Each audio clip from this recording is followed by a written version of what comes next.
Okay. All right, now that we solved traffic problems here. Good evening. This is a meeting of the Leominster School Committee. It is 5 p.m. We are here at Appleseeds, and it's a meeting of the school committee. Will all stand, join me in salute to the flag.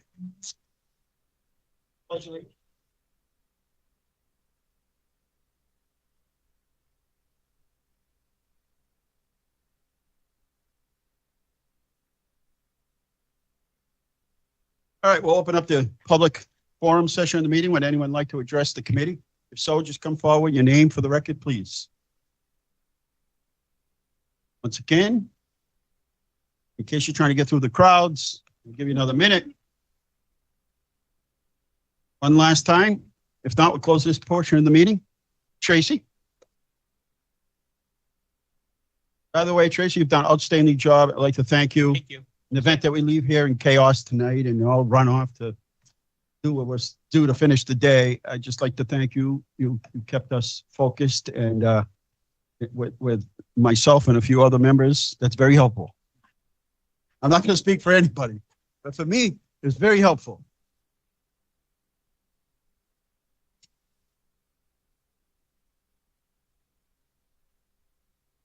All right, come on up, make yourself comfortable.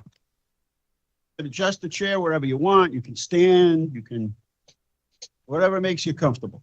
I think I'll sit. Same as last time. This is a little more cozy, I think, than the original interviews. Well, we were 16 people. So it was large. We were 16 people. Like, yeah. All right. I guess I get the first question. I like that. All right. How would you work to become part of the Leominster community and supporting our school district? First, if I could say thank you for having me here. I'm very excited to be here and honored to be a finalist. Again, enthusiastic about the opportunity. I think I do a number of things to be part of the Leominster community. The first thing I would do is I would hit the ground learning. I think the goal would be to learn about the community, learn about the schools, learn about the relationships with the city and the school department. I would just get out there to every event that I could. You know, I would go to local churches, make connections with police and fire, meet with every principal if I were offered the job within the first week or two. I know coming in July is a weird time because everybody goes on vacation. I would also, I think, just try to meet as many people as I could, get the perspective of the parents, learn what the civic groups are in town and connect with them, connect with the city council, meet with the school committee members. I think really get to know the community and make myself available. In Milford, where I'm currently the superintendent, I've had an open door policy, and I would continue that as the Leominster superintendent, and I would make myself available to any community member that wanted to speak with me. Okay. If I went down to the Stop and Shop in Milford and I was you and I was pushing my carriage through the store, would people recognize me? Absolutely. Right. So I get a lot of questions when I'm out at either a restaurant or shopping, or I used to do a local TV show called Talk Soup, SUPE, and I would sometimes play instruments, and I'm not a musician. The kids would teach me how to play an instrument, and somebody would say, "Hey, I saw you," and it was terrible. And you can get away with that. Yeah, absolutely. Okay, Greg is our next question. Hi.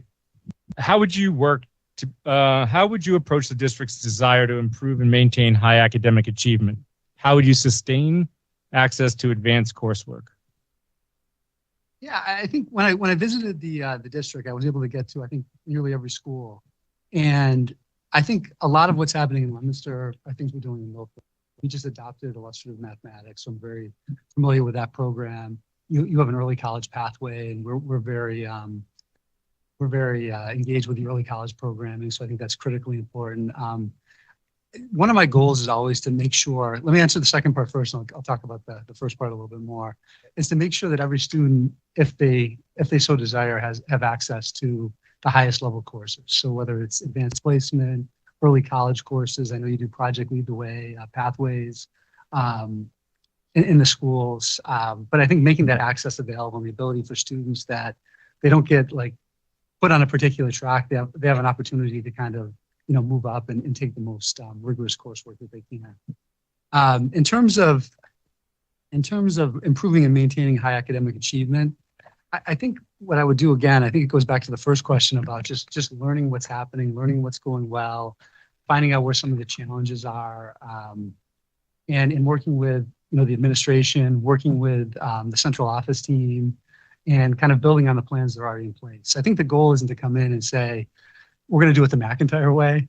I think we really need to do it the Leominster way. I think that's critically important.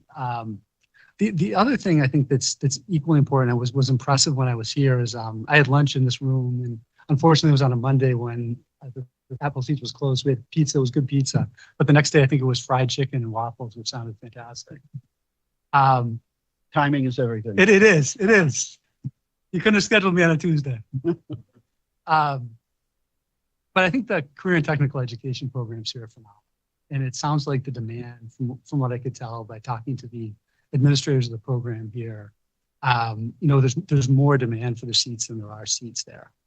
And I think, how do we approach that both from an academic perspective and a CTE perspective? And one of the things we're looking at in Milford is we just got approved for a new high school project. We're about to enter the eligibility period. And we're really focused on adding CTE programming. We have some, but we're part of kind of a vocational school, like a regional vocational school. But we have a lot of students that would benefit from that programming, and that's something we're really looking at. So that's something that I would like to see. The other thing I would say is, one thing that we forget about, when we talk about like academic progress, and I think that's critically important. You look at MCAS scores, look at SATs, ACTs, AP scores, access for ELL, all those things that are kind of measures of how we're doing as a school district. We also have to look at what are students doing after graduation? How are we getting them there? And, one thing that I think is so important is finding out what students are passionate about. And how do we get them to kind of engage in their passion? If someone's passionate about woodworking, we have a program here. If someone's passionate about the arts, what things do we have that will get them to where they need to go? And I know about, 2/3 of the students who graduate from Leominster are going on to either 4 or 2-year colleges, and about 1/3 are going directly into the workforce or the military. And for the students going directly into the military, how do we, directly into the workforce? How do we kind of ensure that they're not going to like minimum wage jobs?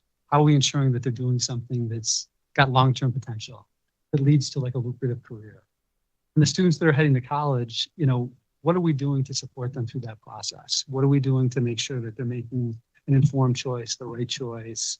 Because a lot of students get to college and they don't quite know what they're going to do. And 30 or 40 years ago, if college was $5,000 a year, you could go for 7 years and not be a doctor and it was okay. Now when, tuition in private schools can run up to $85,000 or $90,000, it's important at the high school level that we really prepare students to make informed choices about what they're doing at the college level. One of my strategies tonight is to give mediocre answers because I know there's 2 more candidates coming and I don't want them to build on what It's okay. build on what I'm saying. Okay. But I think again, you're working with the team in place. You're building on what's happening, and you're making sure that we're creating the correct pathways and support for students to kind of get to where they want to go, because that's really what we're ultimately about. Thank you. You can't hear us? I'm going to move the mic closer. How's that? Is it on? We're competing with the Test. Is that better? We're competing with the air conditioning unit. It's distracting to watch myself give the answers. Because I'm Stop looking. just drawn to that picture. Pay no attention to that man on the screen. All right, next question is from Mr. Hool, Mr. Ron Hool. Good evening, Kevin. Good evening. Please speak to the needs of adult learners and how you work to address them. Had that conversation at the last meeting I had.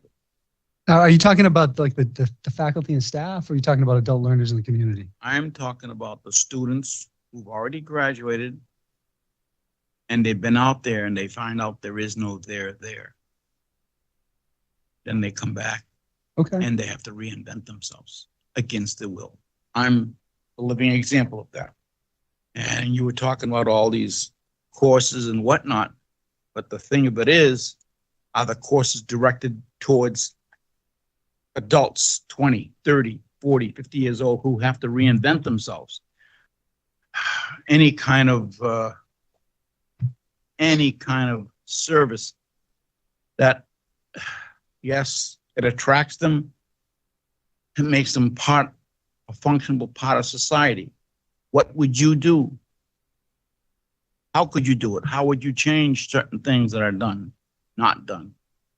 Yeah, so without being completely familiar with what's happening with adult education in Leominster, I think a few things that come directly to mind are, one is I think there's great opportunities to partner with community colleges and offer, programming through the community colleges and kind of make a connection with the Leominster Public Schools.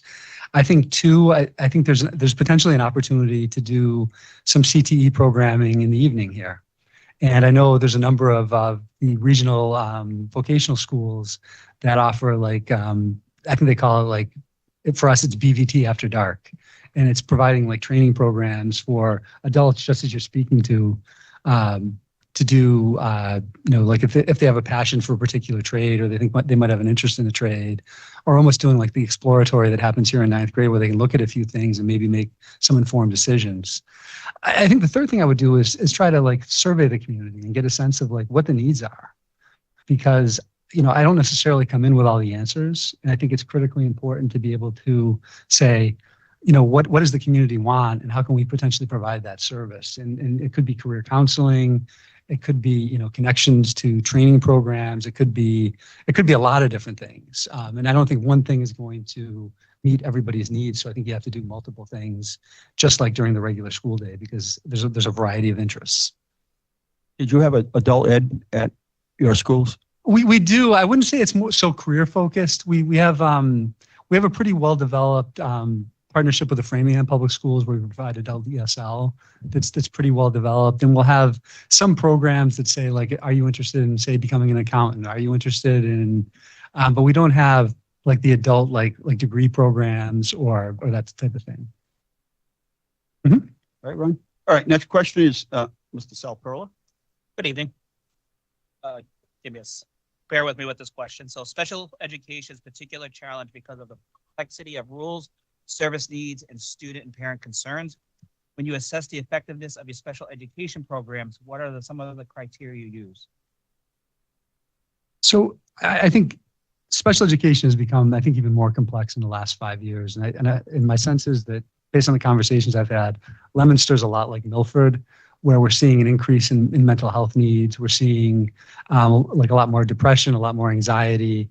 We're seeing behaviors. We're seeing our percentage of students with special needs going up. And I think the same thing seems to be happening in Leominster. I think how you assess programs and is you look at the outcomes, because you want a student, whether they're on an IEP or not on an IEP, to be successful. And, because a student has a disability doesn't mean they can't go to college. It doesn't mean they can't, participate in one of the trades programs. It doesn't mean they can't engage in some of the most rigorous coursework. But, special education programming is very differentiated. So we have, I think the focus in Leominster is probably on inclusion. And what are we doing to support the students with special needs in the classroom first, which is probably the majority of students who are on IEPs. And how are those programs working? Are we making sure that we're accommodating the students? Are we making the appropriate modifications? Are we ensuring that the students are making effective progress? You have some students who are in pull-out programming. And I think when they're in pull-out programming, you look at, you can never win a race by going slower. So if students are behind and you go slower, you're going to fall further and further behind. And I think it's important. Your goal is really to close the gap in those pull-out programs. And, I think you want to make sure that the teachers are qualified to teach, particularly when you get to the secondary level where the math gets a little more complex and the expectations around writing and science get a little more complex. You want to make sure that they have access to high quality instructors. I think if you're talking about your sub-separate programs, you want to make sure that those programs are moving those students forward in a way that's going to lead to a fulfilling life in a lot of ways. And are they going to, for some students, is it moving into more of a pull-out situation? For other students, you're building life skills. So hopefully there's partnerships in place. I know in Milford, we have a number of partnerships where students go out. There's a program at Milford Hospital. There's a program that we do at a couple grocery stores. We have a lot of work placements that are consistent. How are we making sure that those students can when they graduate, whether it's at 17, 18, or 22, are they able to fully engage in the community? Thank you. Mr. Tyler. So what is your approach to extracurricular activities and how would you support them in the Leominster Public Schools? I'm a big believer and fan of extracurricular activities. I'm a big athletics guy, but I absolutely love the arts as well. Two of my children are college athletes. So I'm, love sports. I'm usually on a field most nights when I'm not working. It makes such a difference in students' lives. Sometimes like being on that soccer field, being on that football field, running around the track, performing in that concert, preparing for that play, preparing that, picture, doing community service. I think it's all critically important. I think it's an important part of the school because it's a big reason why a lot of students go to school every day because they're so excited to be on that team, be part of that, theater troupe, be part of that ensemble. So I think you want to have a very diverse extracurricular offerings because students have a lot of different interests, a lot of different passions. And I think the way I've approached things, whether when I was a principal or a superintendent is, if there's a group of students who have like an interest in an activity and we can make it happen, I kind of want to make it happen. In Milford at our middle school, we have a Harry Potter club where the kids get together and they watch movies and they read the books and they do activities connected to it. And it's awesome. We have another group that goes out and does hiking and climbs mountains and that sort of thing. So I think the more it builds relationships in a very different way where teachers have a different relationship when they're a coach or they're an advisor, then, I don't want to say just as a teacher because the teaching relationship is so important, but it definitely like the relationship you have with your coaches or your band director or, whatever activity you're involved in is a different kind of relationship. And I think that's so important too. So I think it works on a lot of different levels. So to summarize, big proponent.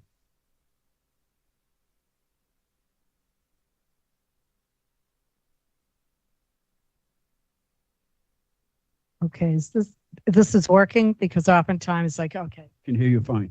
welcome, Dr. McIntyre. Thank you. Do you view the social and emotional well-being of children in the context of establishing high-performing school population?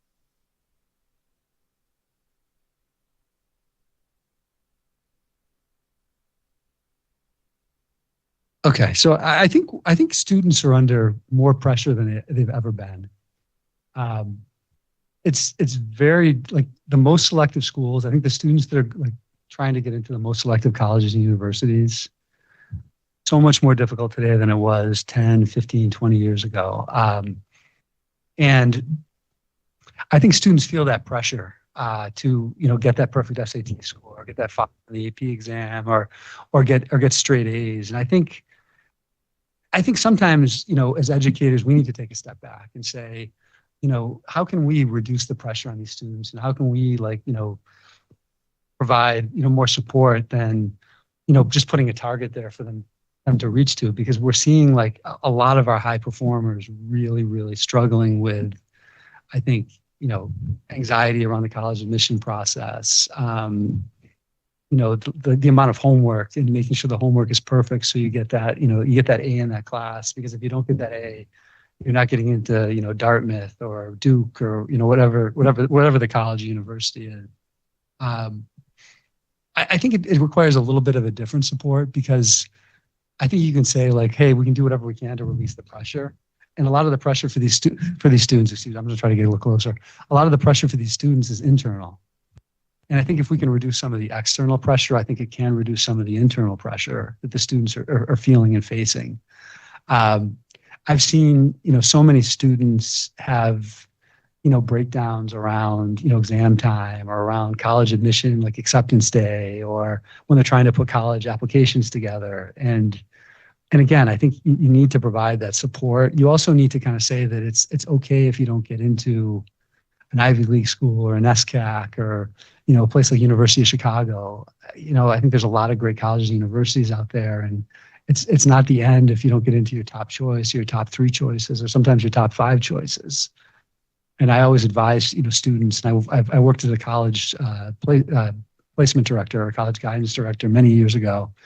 And we would really focus on looking for fit and having balance too, which I think is important. Because if you're not able to have fun when you're in high school, I think that's a real problem. And I think if you're not enjoying yourself when you're in college, I think that's a real problem.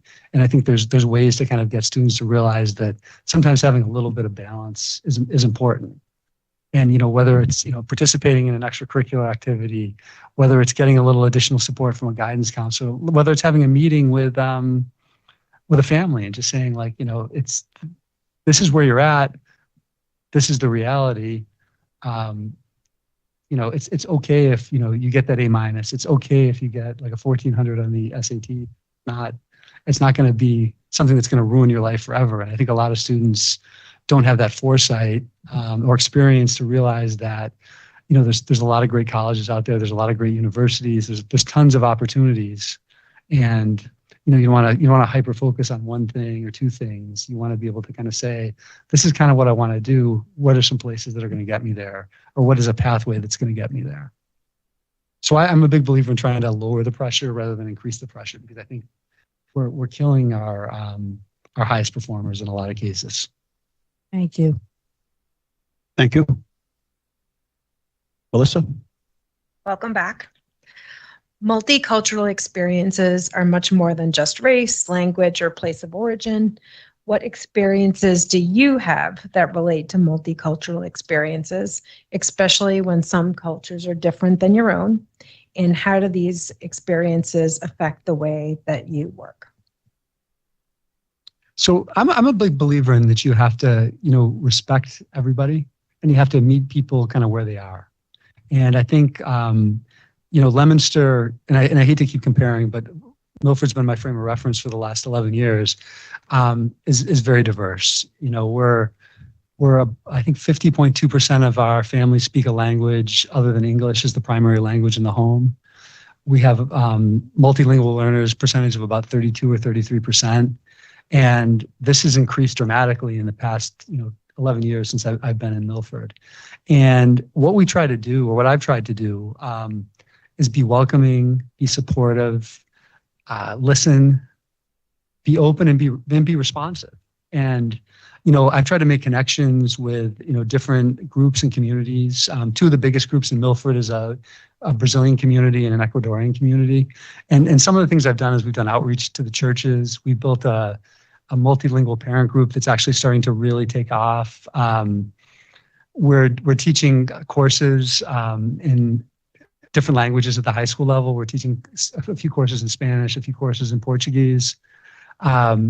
We're just trying to create opportunities where, a lot of our signage is in multiple languages in the buildings. So we're putting a lot of language. We translate everything that we send out. We have a team of translators that we work with that works with our families to make sure that they're getting the information that they need and it's clear. I think it's a lot of different things. And I think it's trying, to make sure that everybody has what they need. They understand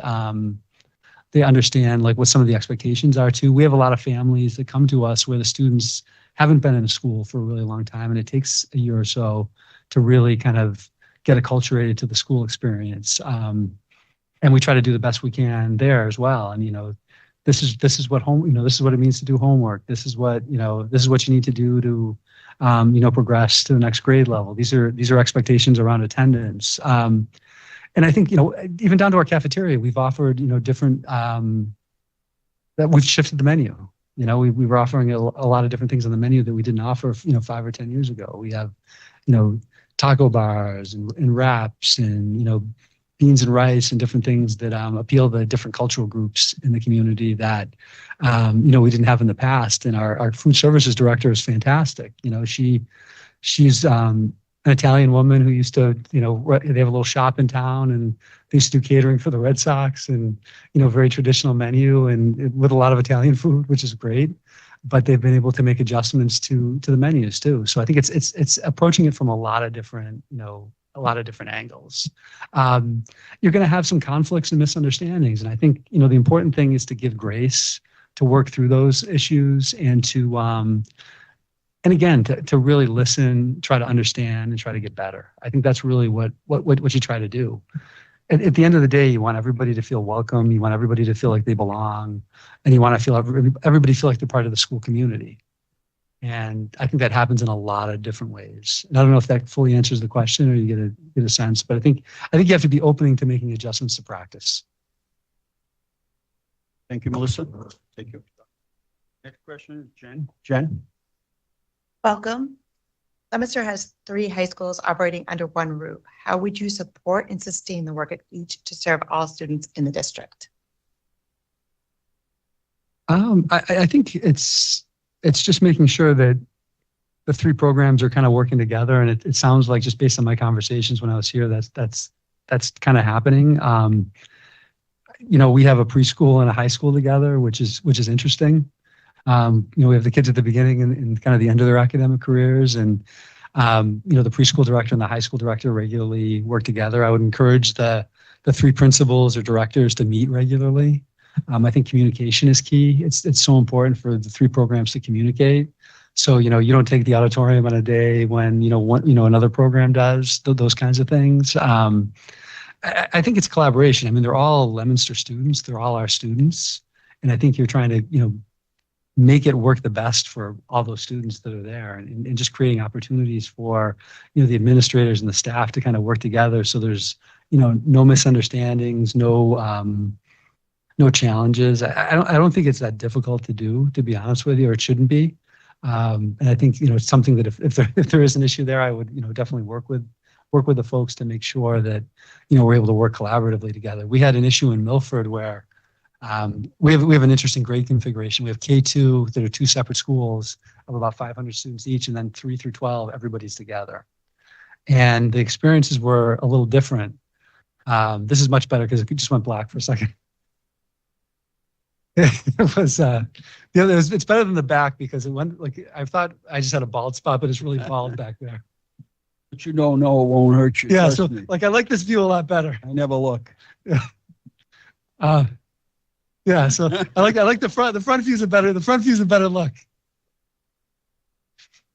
I'm feeling the empathy here.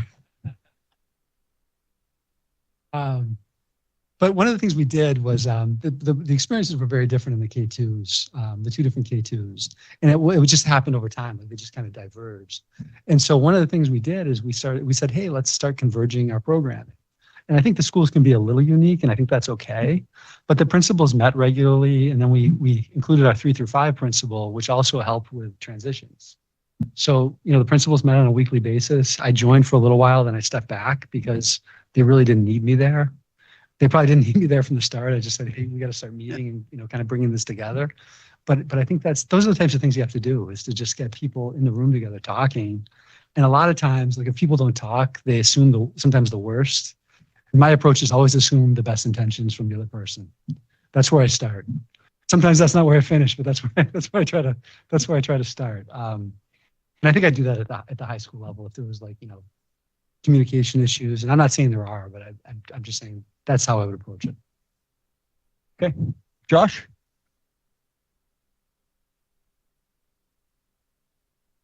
Please discuss your approach to school safety, speaking from your own experience. I think the first and most critical thing is that everybody's safety is the most important thing that we do. If, families don't feel like the buildings are safe, students don't feel like the buildings are safe, teachers don't feel safe, you've got to figure out why and correct it. Critically important. The second thing I'll say is safety is everybody's responsibility. It's not the principal, it's not the school resource officer, it's everybody. It's teachers, it's the administrators, it's the students. And a lot of it is around building trust. And, if you build trust that, if a parent calls you and says, hey, I heard this in the community, can you look into it? they're going to know that we're going to look into it and address the situation. The other piece is just partners and having like strong partners in the work. And I've been able to develop a great relationship with the Milford Police Department as well as the Milford Fire Department. And, you know, we've got a tactical team in Milford that responds if there's a critical incident. But all those guys are on my cell phone and they know they can text me or call me at any time. And they know I can do the same thing to them. And we're gonna communicate regularly. Same with the fire department. It's, you know, having regular communication, and we're setting up kind of regular meetings with a district safety team where, you know, we're working through all the issues. So we're getting the input from police, fire, and schools, so we're all on the same page. So when an issue happens, you're working together. And we've had, you know, unfortunately, and I think most communities have dealt with this, you know, several critical incidents over the last, you know, 3 to 5 years. And, you know, we set up a command post immediately and really work to address the situation. And everybody takes a role, and depending on what the situation is, you know, we make decisions on the spot. That's what you have to do. And, you know, you can have plans and protocols in place, but when a situation actually occurs, I don't want to say that goes out the window, but you have to deal with the exact situation that's on the ground. And, you know, if you have to evacuate a building, if you have to, you know, the communication to families with social media, you know, something happens and it's out there almost immediately. So you have to be on top of the communication so parents aren't panicking. You have to, you know, be communicating with the folks on the ground so they know exactly what to do. And it's creating, like, you know, one voice for each circumstance. And, you know, we had a situation last year where one of our middle school students decided to let off some mace in a crowded hallway about 10 minutes before dismissal. And, you know, it took us a little while to figure out what it was. And, you know, those students having a reaction to the substance. So we had to, you know, bring our nursing staff in to assess. And, you know, there's a communication piece. The students were leaving late because we couldn't let anybody get on the bus if they needed some kind of medical attention.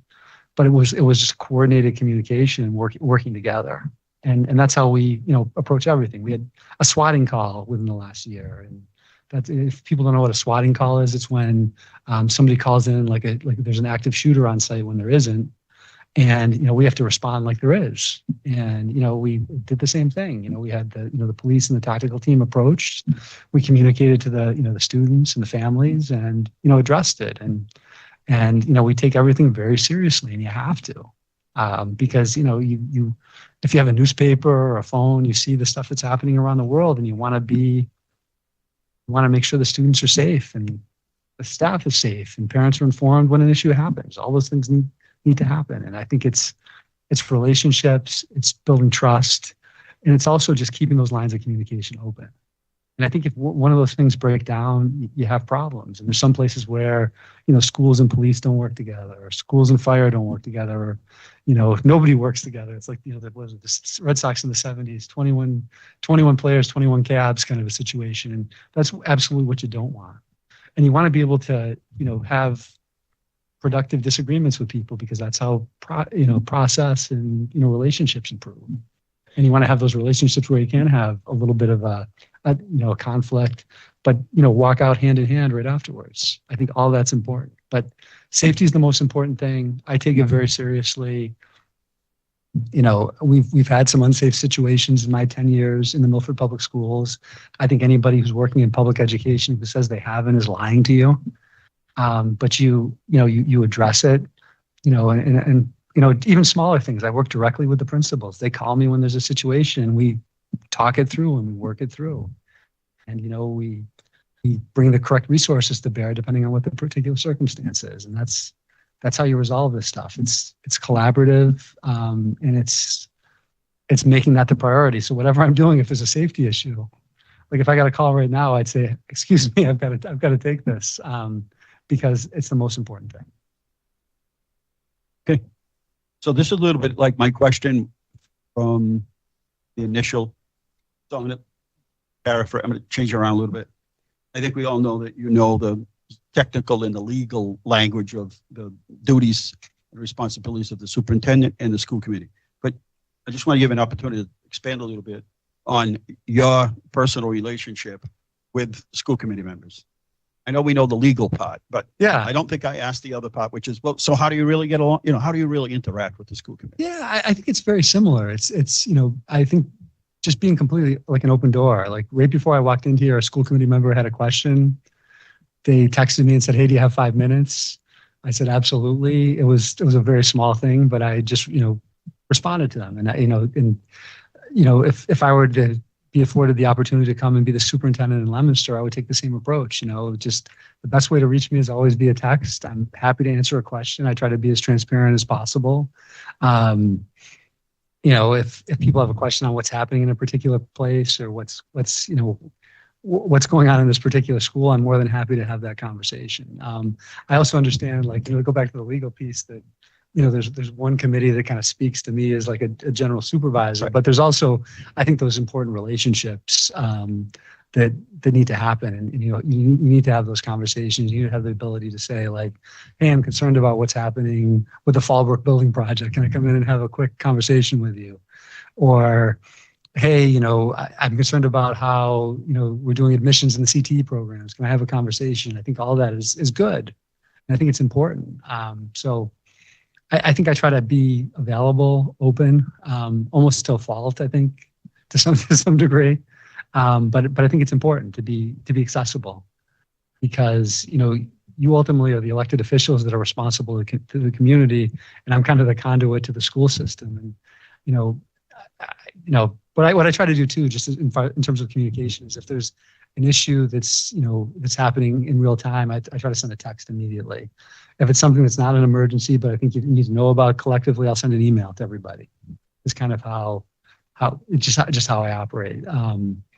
And if you feel like, "Hey, I really feel like the group should have known about that," I'd say, "Okay, in the future, I can add that to the list of things I communicate on." So, I'm pretty good about taking feedback. I'm pretty good about, changing course and changing direction on things based on the needs. And I've had 8 different committees. The committees have operated in 8 different ways, and I've had to adjust and adapt to that. That's kind of how does that kind of get to what you're? No, exactly. I think that's, do I speak for us? I think that's what I knew last time it was more of the, what's the legal. Right. What superintendent and the school committee did. That was just more of, your interaction and what your style is. Thank you. Tyler? So as our superintendent, what would be your vision for our district? So I think the vision would develop over time, to be honest with you. But I think, I want what's best for the Leominster students at the end of the day. And how can we create programs or improve upon programs or adapt or adjust to make sure that every student is getting what they need and we're moving every student to get to where they want to go. One thing I do, and this is something that shifted a little bit during the pandemic, but I don't give a speech at graduation. What I do is I have a little individual conversation with each graduate. And I haven't done it in a couple of years because we've shifted things a little bit post-pandemic. But I want to hear like what the student's doing after graduation and what their plans are. And if they don't have a plan, I give them my number and I say, "Call me and come see me." And now not every student does that, but a number have. And I've tried to really get them on the right path. And I think that's what we're about. So education is about moving students from point A to point Z, really, when they start with us. If they start with us in preschool or kindergarten, how do we get them to where they want to go? And how do we meet what the community needs and expectations are for what, a high quality education is? So I would want people to say that, Leominster is the absolute best school district that meets the needs of the students that it serves. And I know there's been discussion about school choice here, and I would want us to be like a school choice destination because we have such exceptional programs and we have such exceptional extracurricular activities, and the overall experience is phenomenal that every student and every family would want to be part of the Leominster school community. I think that's the approach you kind of have to take. And, I think there's a lot of different ways to get there. And I think people are going to have different opinions based on kind of where they sit or where they stand or how they kind of see things. But you want the schools to be viewed as something that is getting people to move into town, is getting people to move into the city, stay in the city, And the people are, and there's already a passion. I can see that. Talking to the the administrators, talking to some teachers, meeting with folks, like there's a real spirit and commitment from the team here, or at least that was my first impression. I'm seeing a few heads nod. That's a good thing. But like everybody wants to do better for the kids. They're not satisfied with where they are. They want things to be better. And I think you have to have that spirit of continuous learning, continuous improvement, and the willingness to kind of step back and say, hey, if we do this a little differently, or if we adjust this here, things can be a little better. I think that's always a good thing. Now, what I could see is there's a lot of really good things going on. And again, I'm not coming in to change things radically, be a disruptor, because I think it's just building on the work of the people that were here before me. And I think, you have to respect that work, because I think people have taken it seriously. That's clear to me. I think they've been very thoughtful about it. And, a couple conversations I had with, principals and assistant principals is their focus is right down to the individual student, which I think is awesome and fantastic. And I think that's how you have to do things, because, it matters to every student and every family that you're looking at what they're doing and how you're getting them to move forward. Thank you. And the best question of the night goes to Eileen. We tricked you, just in case you didn't think we were going to bring it up again. Yeah. So I think there's a lot of reasons. I think going back to what I just said, there's significant, I think, community and civic pride in the city. I love the Leominster, is it the Leominster Legends or the Leominster? Legendary Leominster. Legendary Leominster. Anybody can be a legend. Yeah. But I love that. Like even just driving downtown when I was here, driving around the city, I think it's great that you celebrate, residents, and, you celebrate, folks who are in the military. I think that's awesome. I think, the Johnny Appleseed piece and a lot of the fall festivals, I think is a really it's a really fantastic thing. I think the history in the community, there's a vibrant kind of manufacturing business. There's a strong athletic, history. There's arts and culture that I think there's a lot of pride there. The other piece that I really like is that, I always describe Milford as a wonderfully diverse community, and I would describe Leominster the same way. It seems like, there's a lot of different communities that have come together over the years, and I think that's something that, you should all be proud of, because I think it's hard to do, and I know it takes constant work. When I visited on, was it, I think a week ago, Monday, maybe 2 weeks ago, maybe. It's blending together. This time of year is pretty hectic. But I just love the feeling, when you walk into a place, you get a feel for it, and I think every school I walked into, I was I like what I'm I love the conversation. I like the culture. I liked what the principals, assistant principals, teachers, some of the central office staff had to say. I think everybody was working towards good, what I would consider good goals. And I think the things they were working on academically, I think were really good too. So I thought that was fantastic. I love the CTE programming at the high school. I think that's something that, really excites me. It's something that we're trying to get more involved in Milford. So there's a lot here. I think to summarize those, the community pride. I think there's a real positive. I got the feeling there's a real positive culture in a lot of the schools. And again, I don't think any place is perfect every day, and there's issues everywhere. But I just got a real good impression when I visited. I had a very positive experience during the first round of the interviews. Jennifer, I think, had a positive experience when she visited Milford. She met a couple characters. But I think I would be proud to be the superintendent in the Leominster Public Schools, and I would give it my all. I think you should know that. And that's what I do. I throw myself into things. I'm kind of a 24/7 guy. And I would get involved in the community. People would harass me at the grocery store in a positive way. But I'd be available, and I'd be, and I want to do things like the context of the city matters so much, and I'd want to like build upon what's working, and and really try to move us in that direction where we are the premier city district in Massachusetts, and everybody says, hey, I want to be part of the Leominster Public Schools.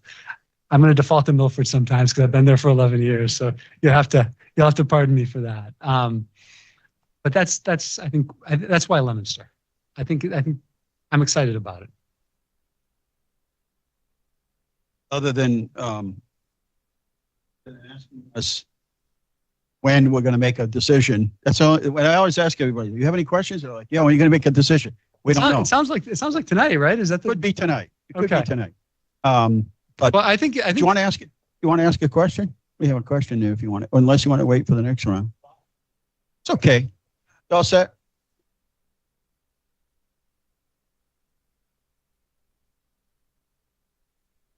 How about next time? We can just give you one next time. How's that? you can throw one out from the cuff if you want to. Yeah. Do you own Milford is red. Do you have any? Ooh. Do you have any blue clothes? Right here, man. Look like it. This is like blue from all the way down to the socks. Yeah.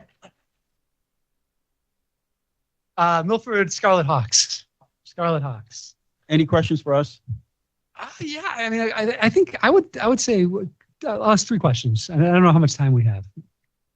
Are we good on time? Ask the question. We'll let you know. It depends on the answer too. I guess, what are you looking for the next superintendent to do as a school committee members? I don't know if maybe a couple people want to answer that. What are you looking for that person to do? I think we touched on that a little bit, but it wasn't the whole committee at the subcommittee that started it initially, and looking for a leader. We don't, I don't want to speak for everybody. We don't expect a superintendent's going to understand every single thing, like everything about, CTEI or everything about, the whatever program it might be. But we need to, we have a vision. We're out in the community. We hear from people. It's very diverse in many, many ways. And yet we sort of have a kind of mission, and superintendent's the person that, follows through with the mission to make sure that every kid gets the best education they can here. And I say this all the time. Teachers, guidance, staff will do anything for any student to succeed. Along the way, there's some people don't take education so seriously. They're not interested. They're bored, whatever it is. We've even tried. That's weird. That doesn't happen in Milford. It does. It happened to me. But but at the same time, we have so many more options today than we had 20, 30 years ago to try to, galvanize that interest, to try to, provide the spark. So I think what we look to do is move the system forward and adapt as we go along, because the world's changing on us faster than anyone, and we could ever imagine.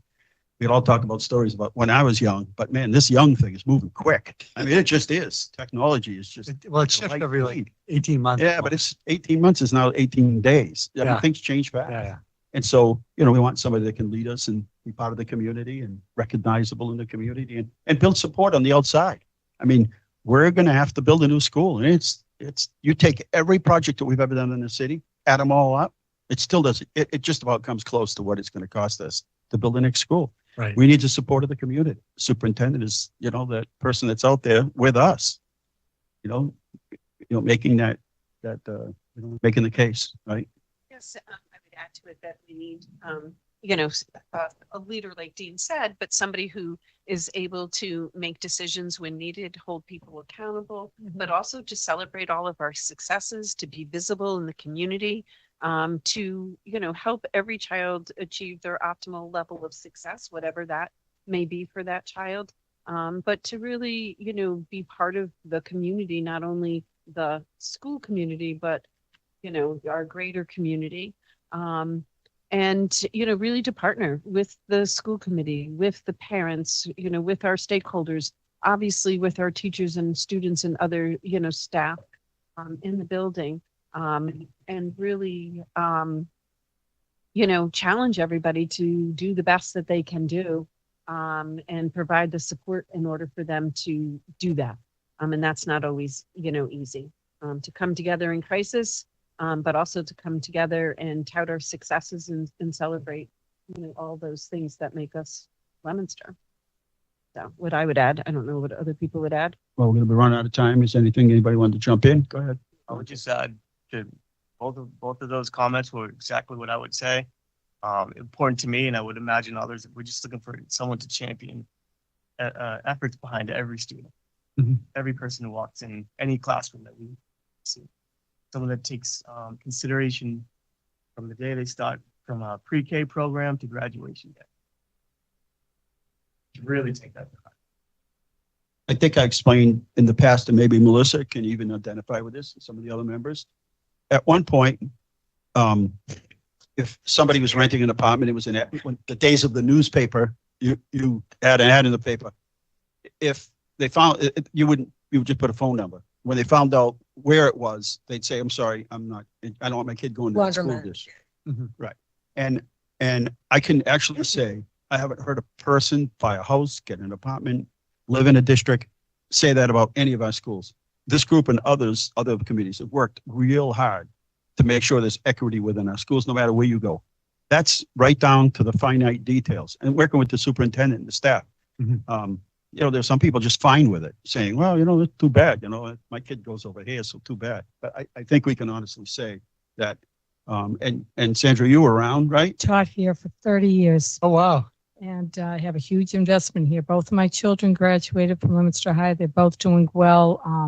DEI is pretty much my favorite. I taught there for 17 years. So I started at the elementary level, then I went to the middle school level, and then I came to the high school. So, I've been around for a while and I've seen a lot happen. And again, this has become my town, my city, my kids. And I even see kids of kids that I have. So it's a nice feeling, and that's why I'm hugely invested in this decision. So that just shows you can set your sights on something with the right team of people pushing in the same direction with the right leader and accomplish those things. That was big. That was huge. All right. Who had a question? Somebody. So you had 3 questions. So okay. 2 more. So I'm going to direct the next one to the students, if that's okay. Yeah. I'm going to put you on the spot, whether you like it or not, my friend. They love it. They love it. They eat it up. So what is the best thing or best part of your experience in Leominster? I'd love to hear, like, through the school system. It could be like when you're an elementary student or, at the high school. Like, what was the best thing that you experienced? I'm just curious. Yeah, I'll go first. So for me, so far, the best thing in Leominster High School that I've personally experienced is the SHOT program here. So when I was a kid, in every single school I went to was mainly academics. I had really nothing else to do. I didn't do sports, but when I was a freshman coming here, I saw the programs that they had here about alternatives to academics. And, I like academics myself. I highly strive in my grades, but, I like to find something like a skill that I can put all my ability into. Me personally, I'm in culinary. I've been there for 3 years, and I enjoy it very much so than I would, say, in academics all day. So CTI is a huge part of why I'm representing, why I'm so involved in CTI as a whole. That's because I just love shop in general. Great. I would say, like, more so extracurriculars and the overall sense of community in Leominster, like the relationships that I've built with teachers, especially at the high school, are very strong, and ones that I'm going to take with me when I graduate and when I leave. Like, I'm in and out of teachers' rooms, even when I don't have their class. I'm with them, and those relationships have been very strong. But when it comes to extracurriculars, I played football and then I used to play baseball. And the sense of community revolving around our extracurriculars in Leominster is very special, and is something that has been very special for many, many years. And I think anyone, whether it's the mayor, anybody on this committee, can testify to that. Community revolving around athletics is very, very strong and passionate. And that's why I love being here in Leominster. I don't live in Leominster. I live in Fitchburg. So okay, so you chose to stay here. I did. My mother's a teacher here. So, okay. And recently inducted into the Hall of Fame, Sports Hall of Fame. Yeah. Really? Yeah. Oh, congratulations. Yeah. Well, my mother. But he said, congratulations. Congratulations. For her, yeah. But pass it along. It's not all about you, Tyler. I had to sit through hours. Yeah. That's what But athletics, I would say extracurriculars. And then my last question I'll just throw out, like, and I don't want to end on like, I don't think it's a negative necessarily, but what are the challenges you see as like, for the next 3 years that you say like, hey, we want the school team to tackle the 1, 2, or 3 things? Like this is, what's that? Yeah. But I also think it's great that we have this multicultural, multiracial, multilingual, multi-religion community. And I think like with everything in life, 99% of the intentions and the people that you're going to come across are good and well-intended. But then there's that 1% that creates 99% of the struggle and the battle. So I think it's going to be able to have a strong backbone and have pushback as our world and our community and our country are changing and going through changes in patience and tolerance and educate culture. Yeah.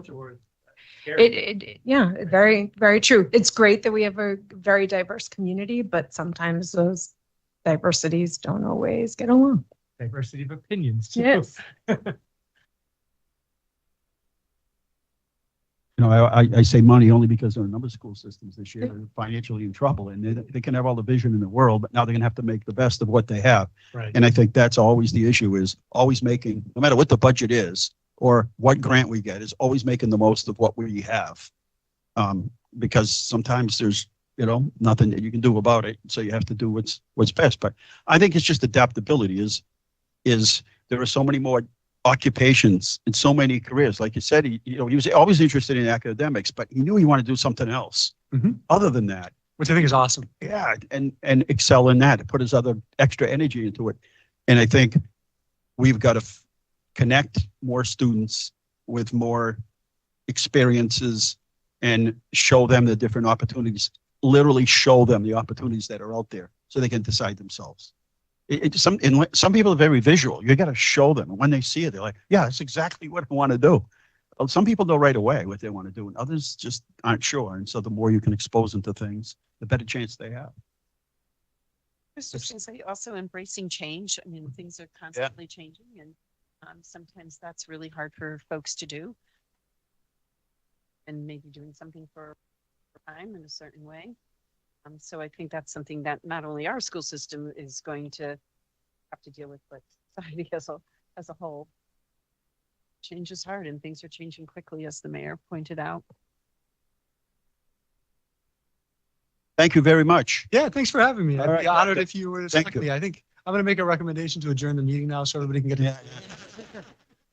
Good move. all in favor. Well, at least you took leadership. Thank you. Have a good night. Good luck with the rest of the evening. We'll take a couple minute break and I'm then going to say, can we?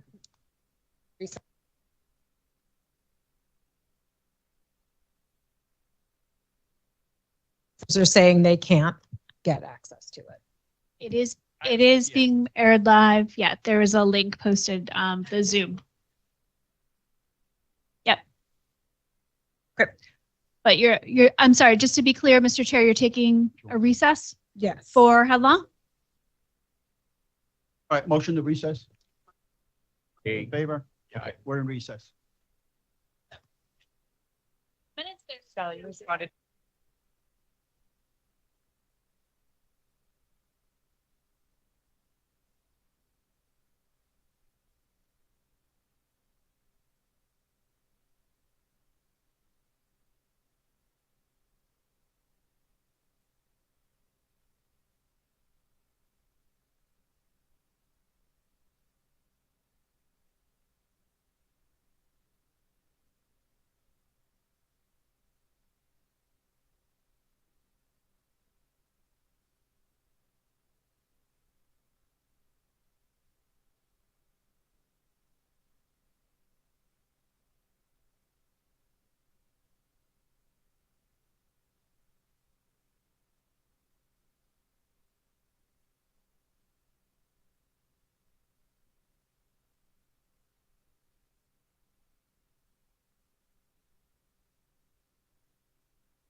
recess. Eat cake. You guys can eat because I got the first question. Something.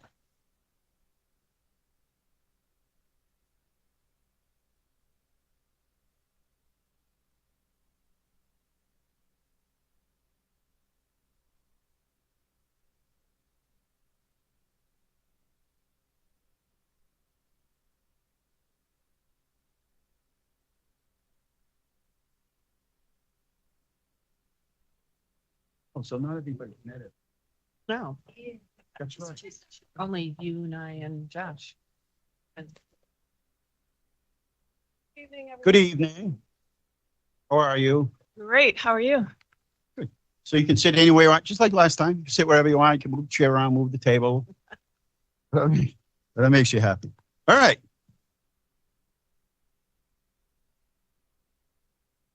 I just so happen to have the first question. You can see everybody's got a nameplate here, I assume. Oh, does everybody have one? You can't be anybody you want tonight. You have to be you.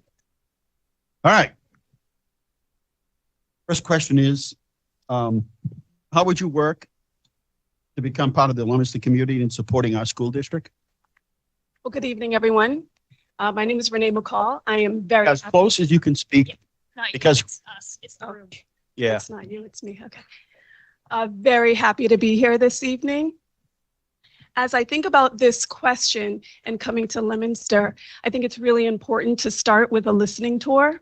And what that means is making connections with the school leaders, teachers, all educators, partners, businesses, families, students, ensuring that we make a connection. I think it's important that your core values as a district align with my core values as an individual. I think it's really important that we develop trust early on. We'll be meeting frequently, really with the vision of ensuring that all students in the Leominster Public Schools have access to a rigorous, engaging, culturally responsive, and relevant education. And so I would make sure, again, to prioritize meeting with everyone, all the stakeholders, to ensure, again, that we are aligned on our mission and vision, to ensure that all students have what they need to be successful, both in school and beyond. And how about outside the community, sort of the different, organizations, the chamber or the, businesses, et cetera? Absolutely, all of the above. Even though I am not from Leominster, I have a commitment to be of Leominster, and that means I plan to be visible. I plan to be out in the community, engaging with partners and those individuals, again, who are invested in the success of our young people. You'll find me on the field, watching games, attending plays, engaging in the rich culture that Leominster offers. So I would say certainly I would be visible. That is critical, again, to ensure that we are aligned in our thinking, making sure students' needs are at the center of our decision making. Thank you. Greg?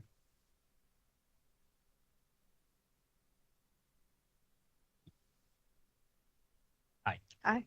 How would you approach the district's desire to improve and maintain high academic achievement? How would you sustain access to advanced classwork? In doing research on Leominster Public Schools, I know recently there was a site visit completed. I know the report is forthcoming. However, the most recent site visit was from 2012, so I reviewed that. And in that report, there are some glows, some bright spots, but of course there were areas for improvement. And one of those was around highly qualified instructional materials. And what I noticed in looking at school committee meetings, as well as line by line looking at the budget, I can understand that there has been investment in those high quality instructional materials. And so that, when we think about the instructional core, is one important part of the puzzle. So we want to ensure that students, again, as we analyze our policies and procedures in the district, that we identify and disrupt any inequities that exist that present barriers for our students to high-level courses. It's important that we maintain high expectations for all of our students, regardless of where they are from, whether English is not their first language, whether a student has an IEP, it is important that we provide what is necessary in terms of the resources, in terms of the learning experiences, high expectations, ensuring that teachers have what they need in terms of professional learning so that they can serve the needs of all of our students. And those needs are unique to every student.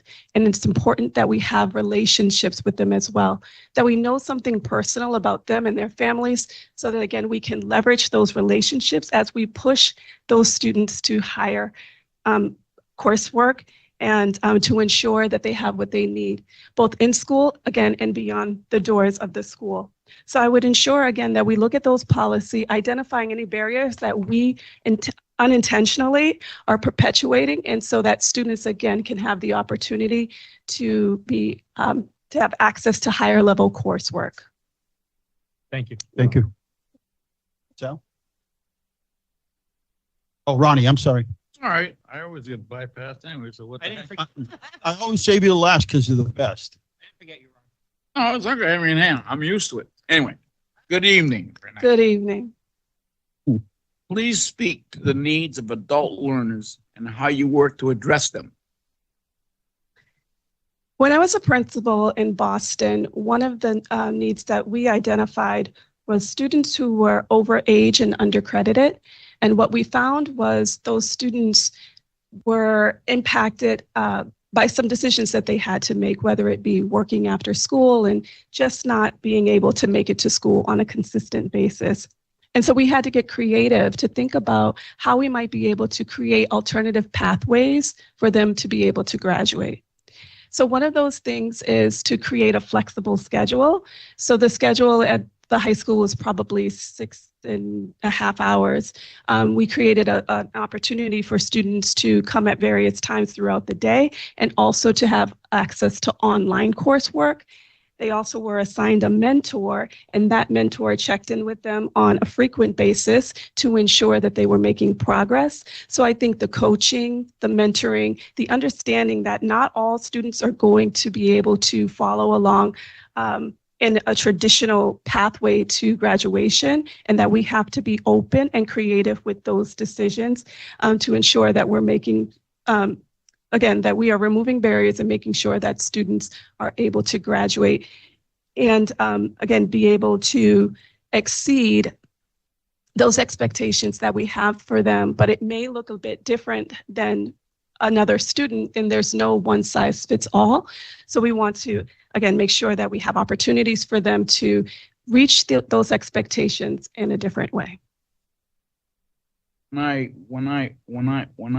When I say adult learners, I'm not just talking about the kids who just graduated from high school. I'm talking about the kids who have already graduated. They've already gone out there, and there is no there. Did you have adult learning programs at any of the schools that you worked with or any of the districts? So when I think of adult learner, I'm thinking about a student who may not have reached graduation requirements, but you're referring to someone who has graduated. They've already graduated, okay, and now they got to come back, and they have to reinvent themselves. I am an example. I know I keep saying it all the time, and please forgive me.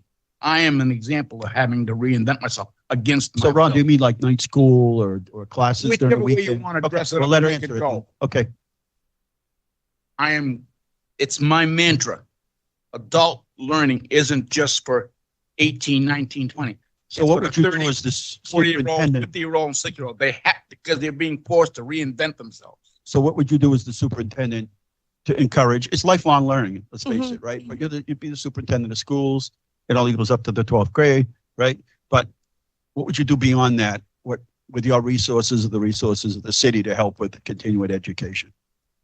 well, to continue with education, I would say I would open the doors to say that mentoring is an opportunity for those who are adult learners coming back into the fold.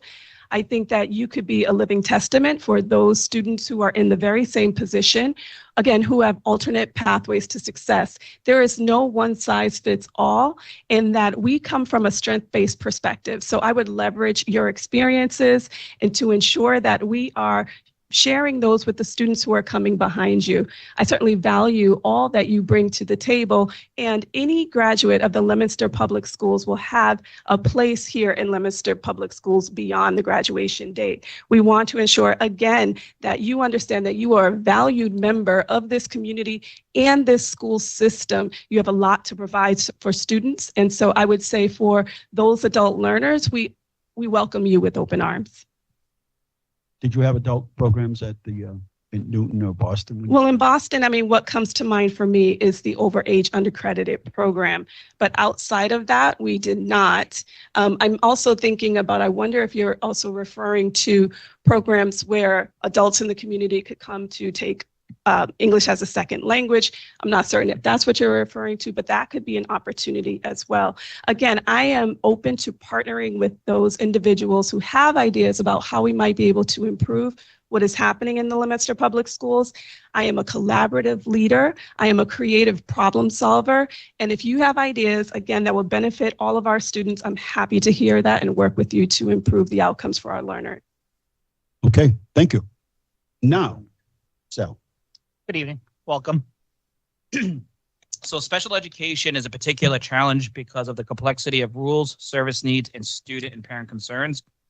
When you assess the effectiveness of your special education programs, what are some of the criteria you use? One of the things that immediately come to mind for me is the opportunity in the Newton Public Schools to cross collaborate with the Department of Student Services as well as the Department of Elementary Education. And as we think about the instructional core, we are ensuring that we're providing all of the educators in those departments with a framework for talking about instruction and centering that as we go into classrooms and maintain expectations for all students. And so in terms of special education, we want to ensure it is the least restrictive environment for our learners. We want to ensure that we have programs that meet their needs in the district. We want to be familiar with their accommodations and modifications, making connections with their families, understanding what their strengths are. Coming from that strength-based perspective, I think is important. We want to ensure that all students see themselves as scholars, regardless if they have, again, an IEP. A student might, where English is not their first language, that we are ensuring that they have what they need to succeed. So I would say, again, as we think about our special education programs, we want to ensure that we are familiar with their needs. We want to ensure, again, that it is an environment where it is the least restrictive as possible. We want to ensure that students also have the ability to have access to grade level materials. So when I talk about the instructional core and ensuring that everyone has that idea of what effective, excellent instruction looks like, that's from the special education department, the general education department, elementary ed, secondary ed. Everyone is rowing their boats in the same direction. Again, that all students have what they need to get to graduation and beyond. You want to take it, Tyler, or you're going to take one and he's going to take one? He's going to take my second one. All right, go ahead. So what is your approach to extracurricular activities and how would you support them in the Leominster Public Schools? My approach to extracurricular activities makes me think about, again, when I was a high school principal, there were students who had an interest in programs that didn't exist. Like the anime club, I remember, was one that students were interested in. I remember one year we didn't have a cheerleading coach and I stepped up to fill that role. I had never had experience cheerleading. I had experience running track, but I wanted to make sure that the members on that team could perform. It was something that they cherished and valued, as well as the families. It was important for them to show up to games and cheer their teams on. So I wanted to make sure that that was going to happen. So I would say if students don't see a particular program or club that is offered after school, that they have the opportunity to find someone who is going to advise that program, and that so that that can take place for that individual and all students. And so every student has a place in the Leominster Public Schools. I want them to feel seen, valued, and heard, and have the opportunity to show up as their authentic selves. And so it's important that we have opportunities for all students, making sure that we have advisors who are also invested in the success of our young people.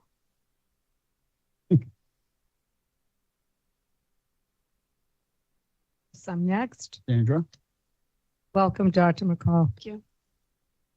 How do you view the social and emotional well-being of children in the context of establishing high-performing school population?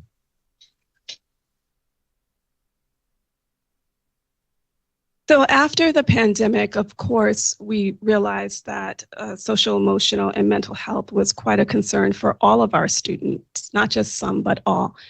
As students were being reintroduced to coming back to working with other students in the school building, it is important that we recognize what those needs are and that we have the staffing to support those student needs.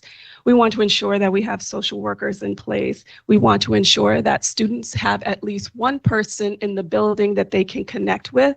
Sense of belonging is really important, again, as we think about reconnecting with one another. So when I think about this question here around high-performing populations, we want to ensure, again, that we understand what the needs are. We have the resources and supports to meet students where they are, to get them to where they need to be. But to provide that ongoing support is really important. So I think that needs to be centered for our students. But I think being concerned about social emotional learning, as well as the mental health of all students, not just those students who are high performing, but all of our students, we need to be sure that they are connected to one another and that they're connected to at least one person in the building. So as I take a look and consider our youth risk behavior survey results, what we're finding is that for certain populations of students, they don't have that one person.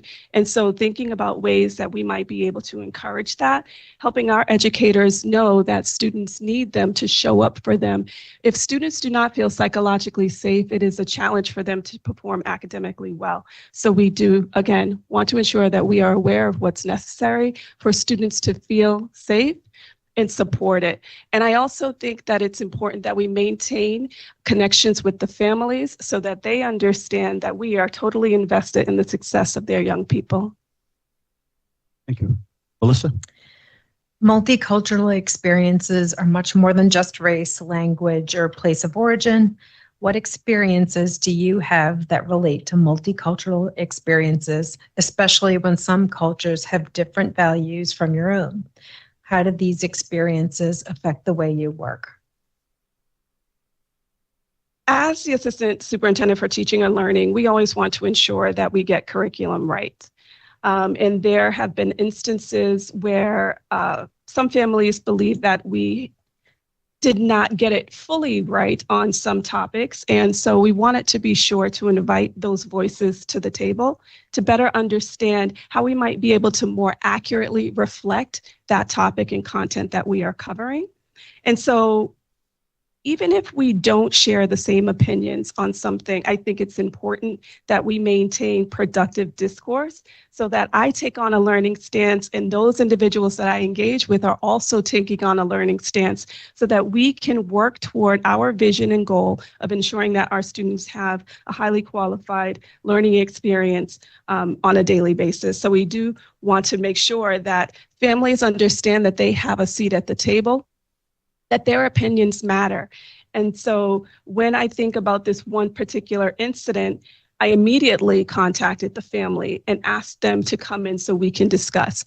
Because what they shared is that the lesson as presented had an impact on their child. And we wondered if that impact was broader or reached further than that one particular student. So we wanted to address it right away. Again, we invited them in, we engaged in a conversation, we shared resources, and what we wanted them to understand is that we value what they bring to the table, that I don't know everything and that our team will make mistakes, but we own those mistakes and we want to get it right. It is important that we accurately portray all information that we are presenting to our students, that it is, again, open to that level of feedback so that we can continue to get better. We have a commitment to continuous improvement on many different levels. And so again, having that voice at the table, opening our eyes to information that we may not have considered previously. Again, as we think about what is best for our students, I maintain that it is important to create a space and a seat at the table so that we can work together to ensure that all students have access to an engaging learning experience. Thank you. Jen?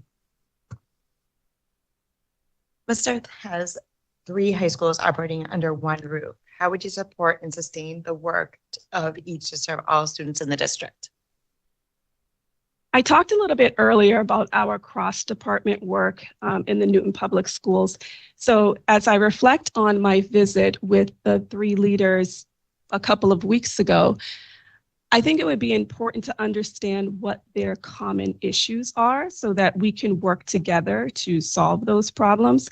I think it's important to be grounded in a common vision that we co-construct so that those leaders own a portion of that co-constructed vision. I think as we consider the importance of the instructional core, making sure that each of those leaders has a common understanding, a framework, common language that we are using to engage in discussion about what excellence looks like for our Leominster Public Schools. So I understand that each of the schools have a different profile and perhaps a different vision and mission, but I think we all at those 3 schools have something that we have in common. And so if there is that one thing that we can define and concentrate on, monitor our progress, provide professional learning for those principals and leaders as we move again to center excellent instruction, going into classrooms, looking at observations, unpacking that data, figuring out how we might be able to provide feedback, that constructive feedback to our educators to ensure that our students are, again, feeling engaged in the content, see themselves in the content, and of course have opportunities to collaborate with one another. So I would say those ongoing conversations would be really important. One of the things that I discovered through my visit is that Leominster Public Schools is working with Lynch Leadership Academy and these micro academies as well as Attuned. And so that framework really already exists here in the Leominster Public Schools across schools and not just the high schools. And so I think it would be important to leverage that understanding and knowledge that has already been built. But again, I think we can focus around a common issue, grounded in a co-constructed vision for excellence, and then again, making sure that we are progress monitoring, going back and forth between the schools, sharing best practices, and celebrating our successes. Josh? Thank you. Please discuss your approach to school safety, speaking of your own experience. In reflecting in my time in the Boston Public Schools, as the principal of the high school, I thought it was really important to have a daily huddle with my dean, operations staff, as well as our SROs. Again, thinking about what we are focused on for the day is really important, that we can collaborate around that vision. And so when I think about, it's not only the physical safety, but it's that psychological safety that's also really important. So I would want to make sure that, again, my staff, my operational staff is building relationships with our young people, that we don't only engage with them and their families when there's an issue, but that we are supporting them, we are encouraging them. It's important that, again, that mentoring take place on a daily basis, whether it's in the hallway, whether it's on the field or in the classroom or the cafeteria. So I would say that maintaining those ongoing conversations on a daily basis is important. We want to ensure the physical safety of the building, of course. If there is an issue, everyone should be aware of what the protocol is to get that word out and respond. We want to ensure that families are also on board. If there is an emergency or an issue, we want to ensure that there is a process to make sure that we are keeping them in the fold.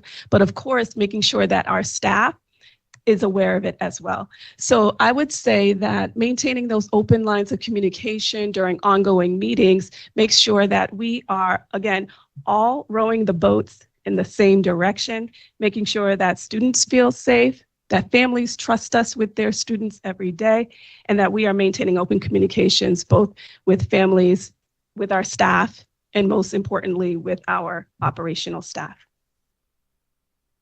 Thank you. You're welcome. Oh, moving. So we all know, I mean, from the past interview, that everyone understands the legal responsibilities, the statutory responsibilities of the school committee and the superintendent. But can you talk a little bit about your relationship, what your vision is, or what your style is with the school committee? I think it would be important to engage in conversations around expectations of how we communicate. I think it's important to establish what those rules of engagement are, to also create some community agreements about how, again, we engage. I maintain an open door policy. I am visible and approachable. I am collaborative by nature and have a shared leadership style. So I would hope that we would leverage that and work together as we, again, are solving problems for our Leominster Public School students and meeting the needs of our families. One example that comes to mind immediately for me, we had a retreat with our school committee a couple years ago, and we found that to be a great use of time, thinking about carving out the vision for the district and, again, identifying exactly how we were going to monitor success. So I would hope that this committee would be interested in engaging in a retreat so that we can align our understandings around excellence and, again, of how we engage with one another. We share those same values, I believe, and we also, again, want to be sure that all of our Leominster Public School students' needs are met. So that's how I would respond to this question, is to say that we, again, have an opportunity to co-construct. We have an opportunity to dream together and hold one another accountable if those agreements are not being met.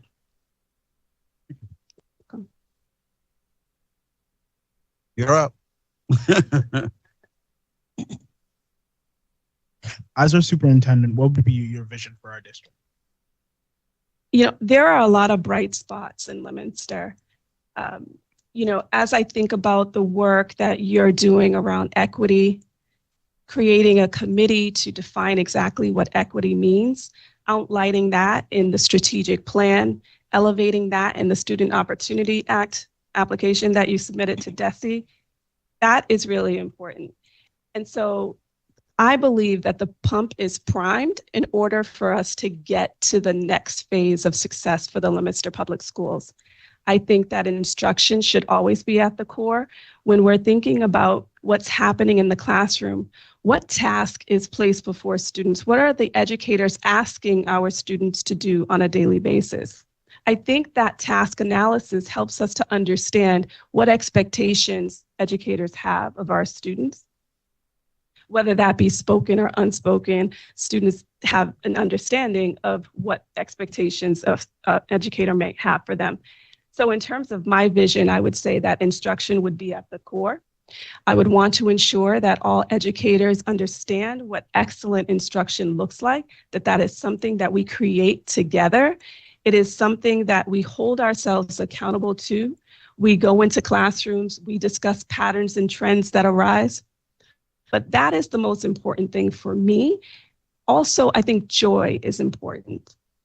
I hope that students in Leominster find joy in their learning on a daily basis, but I also know that students find joy after hours, whether it's on again, athletics or arts, whatever it might be, that joy should be a factor in their day.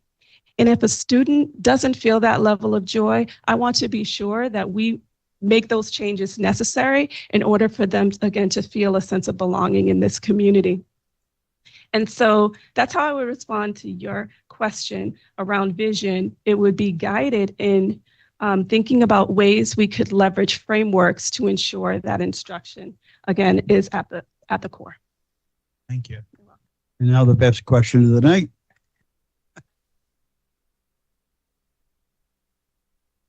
Good question. So why do you? You know, as I was sitting in the conference room waiting to be called in, I noticed there was something on the board and it talked about Leominster leading with heart. And that truly resonated with me.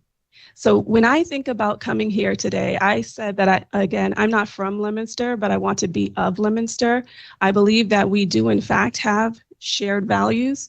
I noticed that at every school committee meeting, you read a statement about the importance of centering students and then working in the best interests of students and families. It's not just a statement. I believe that that is truly what you believe. That resonates with me. And so I would want to bring that alive here in Leominster. Like I said, there are bright spots here. I think the pump is primed for the next level of success. When I look at some of the MCAS results, we're finding that there are successes in certain grade levels. We want to be sure to understand what's working in some places so that we're able to share those best practices across the district. So thinking about the MCAS results, thinking about the graduation rates, when I looked at the site visit from 2012, the graduation rate was around 91%, and it remains around 91%. So that stability is really important. There's stability in the leadership. I think it's great, again, that we have focused on instruction, partnering with Lynch and Attuned. I think it's great that we are focused on getting into classrooms, thinking about equity, thinking about culturally responsiveness. So I say all of that to say, that is why I would want to come to Leominster, because of the core values that we both share and thinking about ways that we can bring Leominster to the next level. And of course, it goes without saying that the cultural diversity, of course, of the city is appealing to me. My experience in the Boston Public Schools will translate directly into the Leominster Public Schools. So I would say all of those things together is why I'm here today. Leominster is the only superintendent role that I applied for because, again, I looked for a district that is aligned with my core values and, again, a district that is ready for the next phase of success. You have any questions for us? I do. We have time. I wonder if you could talk about what success looks like at the end of year one for whomever is chosen as superintendent for the Leominster Public Schools. Just to be able to figure out where all these buildings are. I mean, you come from a system bigger than that. I think initially, when we had the first interviews, none of us believed that any superintendent is going to know everything, but we're looking for a leader. And it's going to take a while just to get in and meet everyone, get out into the community. I think at the end of the year one is evaluating where we're at, and then sort of putting a plan as to working with us and the staff as to, okay, where do we go from here? We're in a good spot. As you said, the pump is primed. It's a good place to be. You're not coming into a system that is in chaos and there's so many issues that you wish you didn't apply for the job. That's not the case. It's, we're in a good spot. And so anything else, I mean, a year goes by quick. But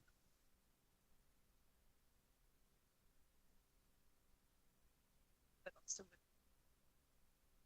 students, the families, the staff, to get to where we're going, to have some transparency, to hold people accountable, but celebrate everyone's successes and to, really acknowledge the hard work that's being done, by each student so that we can get them to their optimal level of where they need to be and embracing, our successes, our diversity, which can be both challenging and wonderful at the same time. Have lots to offer and we need, somebody who's going to embrace that and, help us move, forward. We're been moving forward for a long time, but we've got some more movement to do. We're good adapters. You know how to adapt. Pivot. Yes, pivot. That's the hardest part. The hardest part is trying to define what is meant by success. So, everyone's saying we're doing good, we're going business. But if you have to say it, then you're missing something. Success is not what you have done. Success is where you're going. Success is always amalgamated with change. If you don't accept change, you won't have success. It's as simple as that. And as I was saying earlier, we're sometimes forced against our will to reinvent ourselves. Whether it's the school district, the individuals at this table, we are forced to reinvent ourselves consistently. And as I've said before, oftentimes against our will. That's what we have to understand. And we don't want to understand that because it scares us. It scares us to find out that, we're not at all what we thought we were. That's it. Maybe to touch on that a little bit, it's that whomever we choose, the 3 finalists are not local to Leominster. So whomever we choose has to have and be prepared to have a strong backbone, because I want you to bring your outsider perspective and, take a look at what maybe we could be doing differently, but also be prepared that there is going to be some pushback to that. I'll have opinions, is Yeah. what you're trying to say. Yeah. And so whomever it is needs to be ready to hear that we love you and you're not from Leominster. Everybody has an opinion on everything from A to Z, including how we design the traffic pattern up on the water tower. But everybody wants to weigh in on everything, no matter what it is. When I came here 30 years ago, someplace else, and I taught here 30 years. And this is now, as I said before, this is my city. My children were educated here. I started at the elementary level, went to the middle school, then the high school, and taught in the vocational program. So I feel that it's a good place to be. But again, it's the flexibility. It's being able to evolve as the community and the people around you evolve. And then you can see, looking at the total picture, the perspective, and where we're going with our students, because that's the important thing, is where are we going with them, and how can we move them forward and make them successful as they become adults. Anyone else? I would just add that, I don't know what they call it, the profile of the graduate.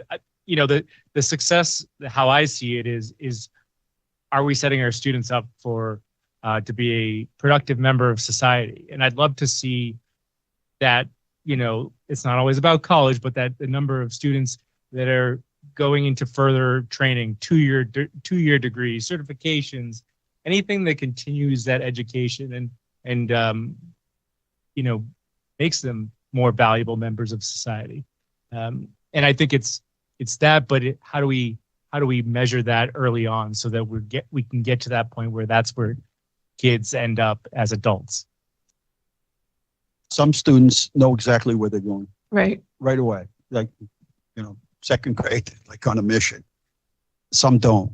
And I've always been more of a Montessori kind of person, a hands-on, show me how to do it, and I'll do it that way the rest of my life. Even if it's the wrong way, you show me the way, and that's the way I'm going to do it. Yeah, that's right. Even if it's the wrong way, that's the way I'm going to do it, because that's the way you showed me. But some people just learn that way. We learn differently. And so there are many, many more opportunities. In Leominster, you could go into the military, you could work at a factory, and I don't know, what was the other one? Or construction. There are so many more opportunities today that these students, I say it every time, these students today have more opportunities than anyone has ever had coming out of the Leominster high school system. And that's a good thing. But sometimes you have to show them. You can't tell them, you can't show video. You actually have to bring them to it. And so exposing students, in the first year, coming up with a plan to get students in, the staff, the dreaded professional development days. Why can't we just go out and bring the teachers and staff out to these different, occupations and let them see what actually goes on? And that's how a lot of people, I ask people all the time, how'd you end up doing this? And you're like, I don't know, I saw it and sounded interested and took a job doing it and went and got my degree, everything else. So It always goes back to what do you want to be when you grow up? happy, I don't know. I don't know what I want to be. I don't know. I don't know what I want to be when I grow up. happy. How about happy? Always been told I'm Are you really happy? juvenile at heart. Are you happy? Am I happy? Yes. I don't know what the word happy is. No. It begins with the letter H and I'm ends with the happy. letter Y. What is happy? I'm happy. You make us happy. Are you happy because you're happy, or are you I'm saying? Are happy. you just saying that? No, I'm happy. Is it a philosophical I'm happy. question? Who knows? I know. I didn't. Hey, Sounds all like I a do- song. Happy. Yeah, you have any other questions? We got till 8 o'clock. I appreciate that. Thank We you. were just trying to make you laugh. I know, I appreciate that. I mean, I do have one other question because I like to end on a good note. I wonder what would be your one bright spot or celebration about the about the Leominster Public Schools? What would you brag about? I think the diversity of the public school is very diverse, but very, we're a family, I have to say. All the schools work well together. We all communicate well together. The committee works well together. And I have to say the whole district, committee, schools, I think we're just a big family that wants what's best for the students of the school district.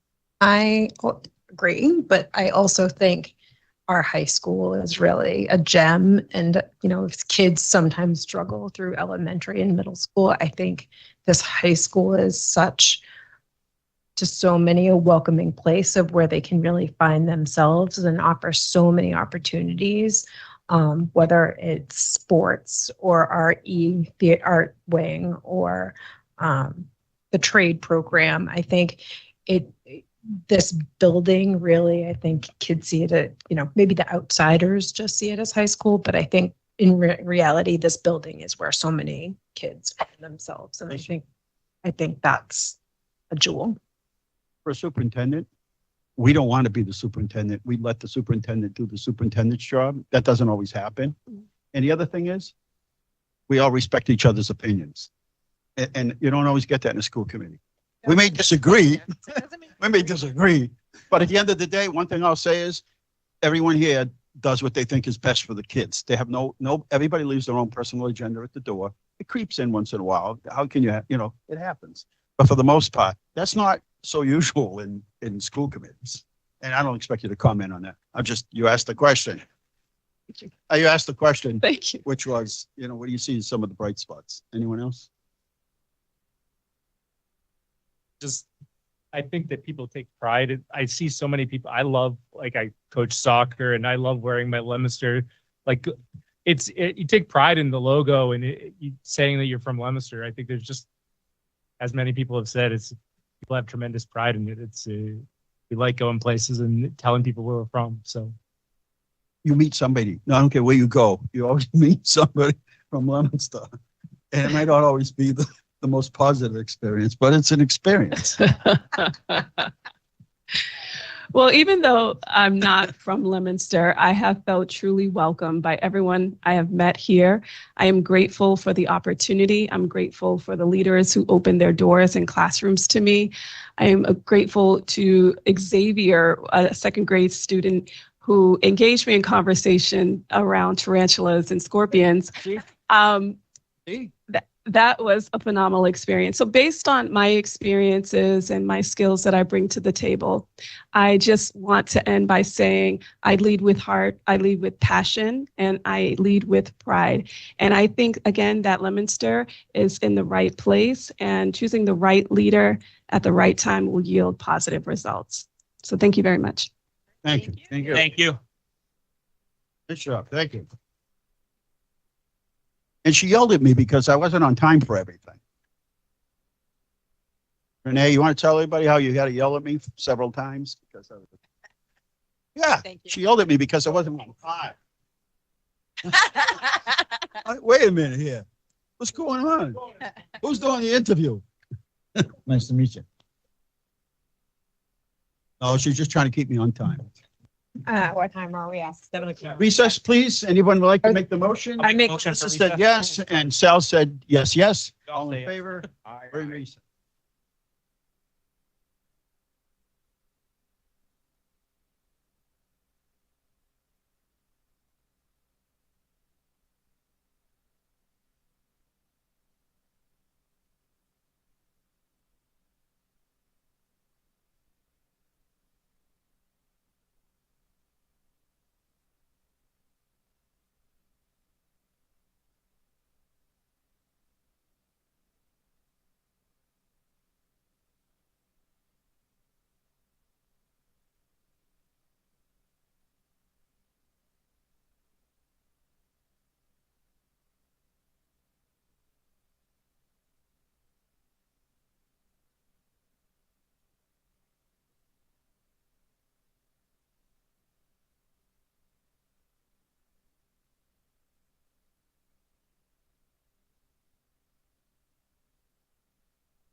Their phone line too.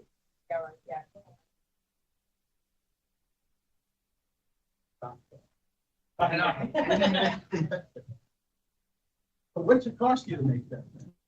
Who said? What do you sell it for? $40. And how much you want it for us?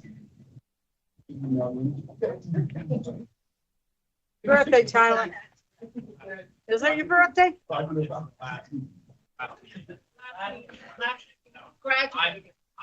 that's right. Nobody cares. So nobody cares. I was July. I know. Hi, good evening. How are you? Great. How are you all? Good. Good.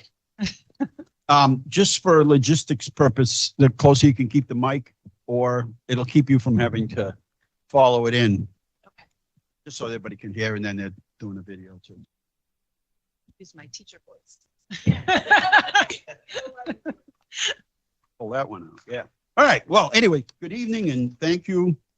And thanks for coming early, for being efficient tonight, and we're ahead of ourselves. We're not used to that. In any event, I have the first question and then we'll just go around the table.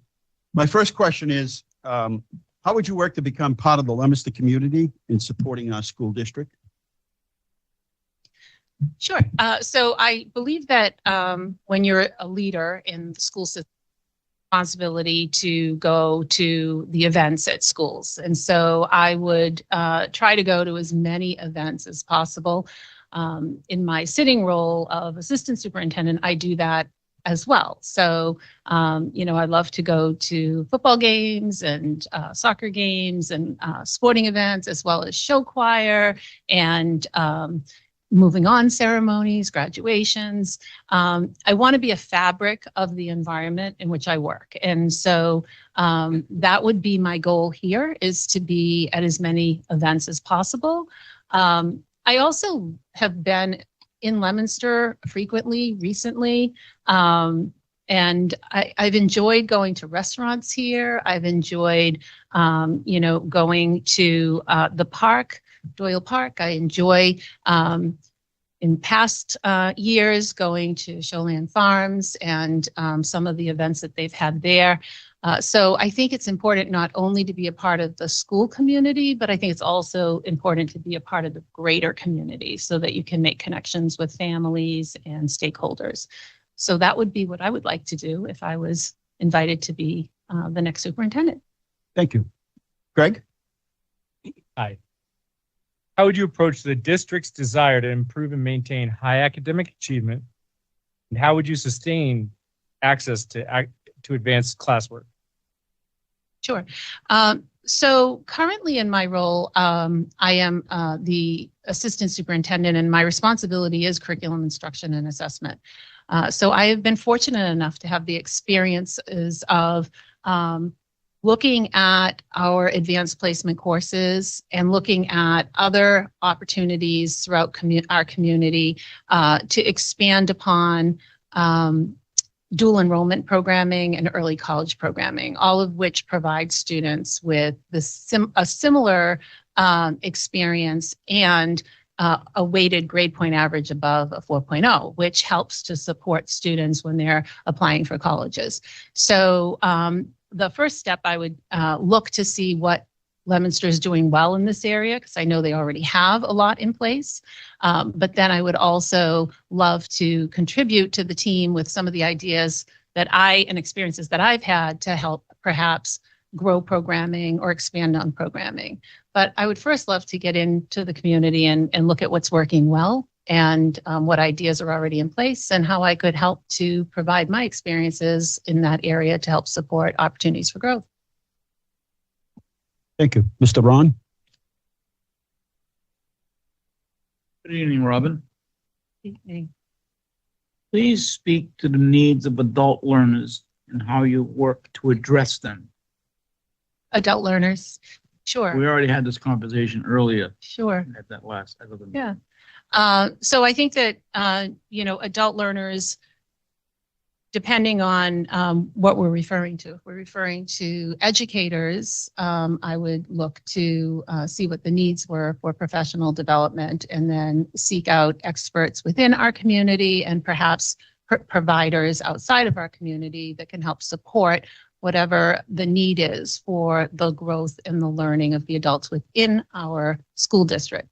If we're talking about community members, and talking about adult education opportunities for community members, I think that I have done a lot of work within my district with our community around providing opportunities for adults to get credentials. So GED programs, adult education programs that provide background and learning for adults to be able to go to community college.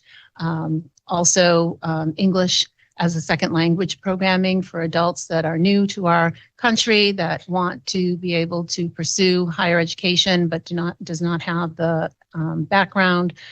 So I think that there's lots of ways to support adult learners.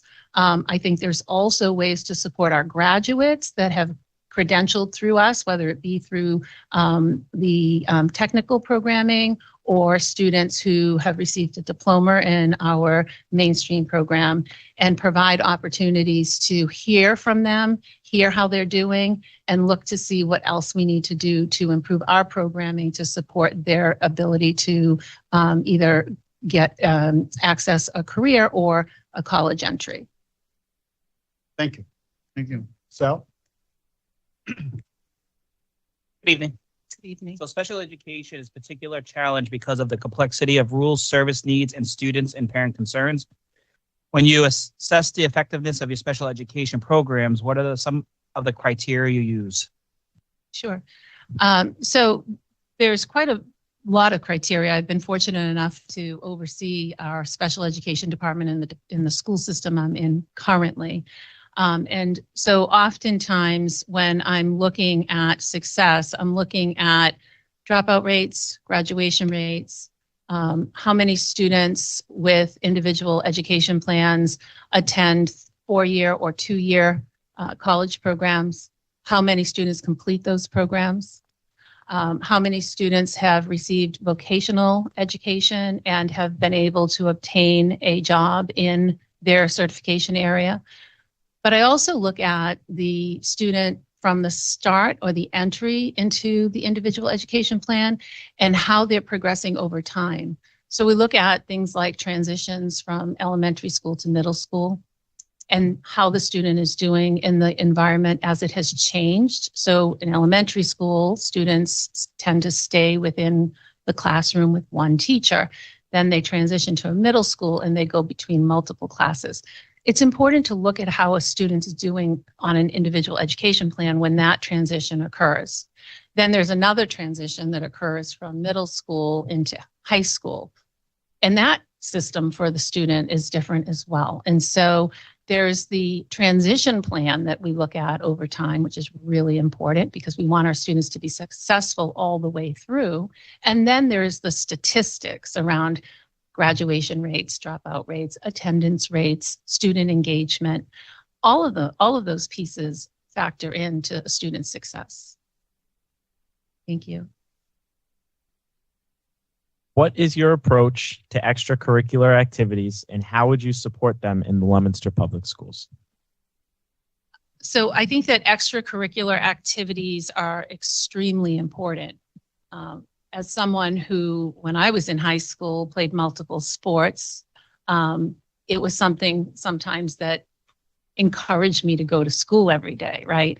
And so I think having as much diversity as you can for extracurricular is really important because students have a lot of interests. And, you know, when you're young, you're not sure which item it is that you're going to really want to pursue long term or stick with.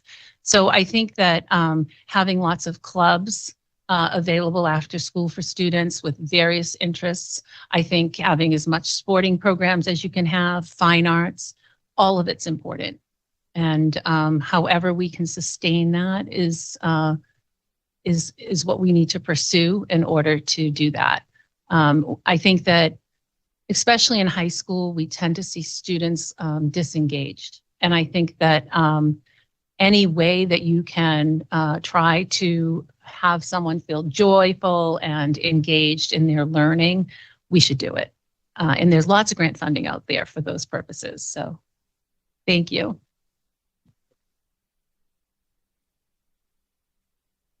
Yep. It's my turn, right? Okay. Can everybody hear me? Because I'm getting complaints that people can't hear me, which is thank you. Thank you very much. All right. We won't go there.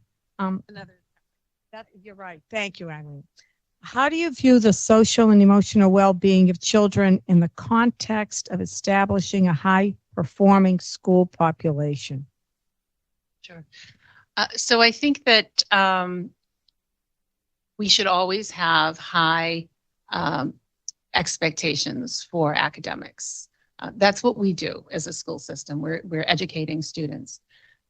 But we also have a lot of mental health and well-being issues that have risen in particular since COVID-19.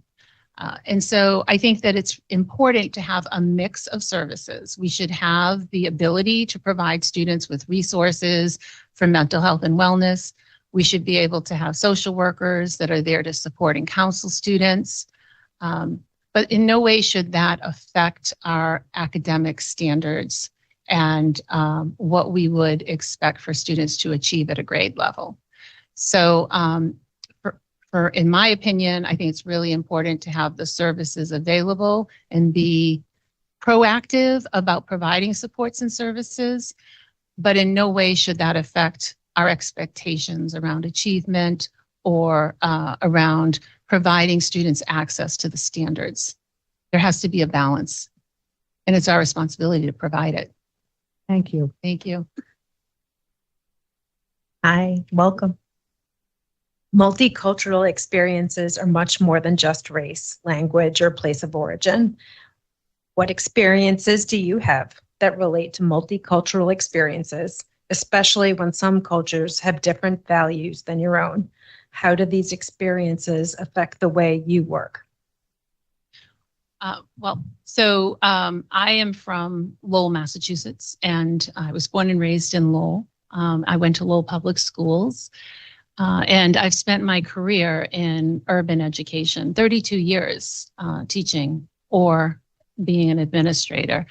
Urban education is oftentimes a very diverse environment for students. In the district where I'm teaching, where I'm an assistant superintendent, there's 69 languages spoken in our district. So multiculturalism is really important. As someone who's in charge of the academic portion of my school system, I've spent a lot of time incorporating culturally responsive materials into the curriculum. I think that the only way that someone learns is being able to identify with the materials that they're reading or that they're experiencing. And so it's really important to be able to provide those resources within our curriculum. And it's part of the reason why I was interested in coming to Leominster. When I looked at what Leominster was offering as far as strategic plan, the vision, and the curriculum, there was a lot of reflection around equity and cultural responsive materials. And so my experiences have been that, I've always worked in an environment where there are students representing lots of ethnicities, lots of cultures, lots of race, and I want to always be able to be sure that that is represented in the materials and the experiences that they have. The other thing is that it's really important for translation services to be available for our families and for our students. I think I said this in the initial interview. Oftentimes, people will rely on translation services like Google and other things. There's a lot lost in translation when you use items like that. And for families and for students, it's critical that we don't lose anything in translation. And so I think it's really important that there's always not only materials that students can relate to, but there are people who can speak languages that our students speak and can translate so that people, families and students are understanding what the expectations are, what the requirements are for success. And so for me, I think it's a critical element, and I was thrilled to see that it's throughout all of the strategic vision and plan, the Student Opportunity Act that Leominster produced, the translators that are available, Portuguese and Spanish. I think that all of those items are critically important for the success of the school district. Thank you. Thank Jen? you. Leominster has 3 high schools operating under one roof. How would you support and sustain the work of each to serve all the students in the district?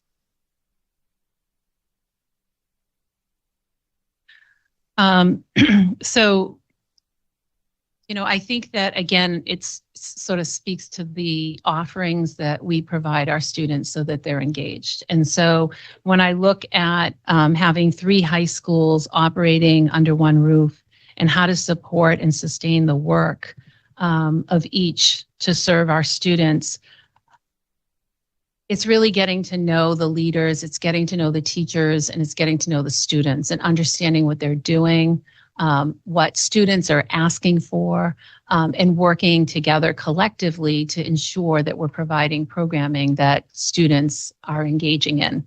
Where I am currently, we have a high school that services 3,300 students. We also have smaller high schools that provide something different for students that need a different learning experience so they're successful.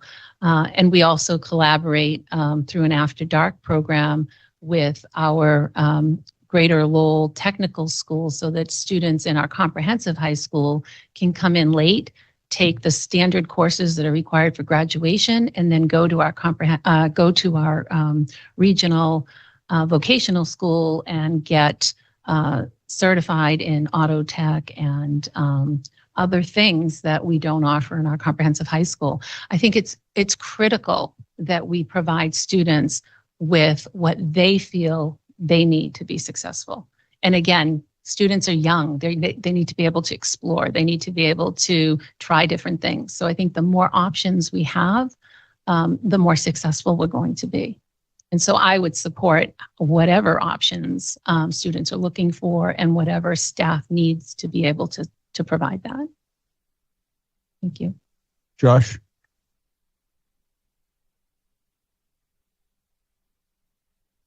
Please discuss your approach to school safety, speaking of your own experience if you can. Sure. So school safety is one of those things that I think preparation is extraordinarily important.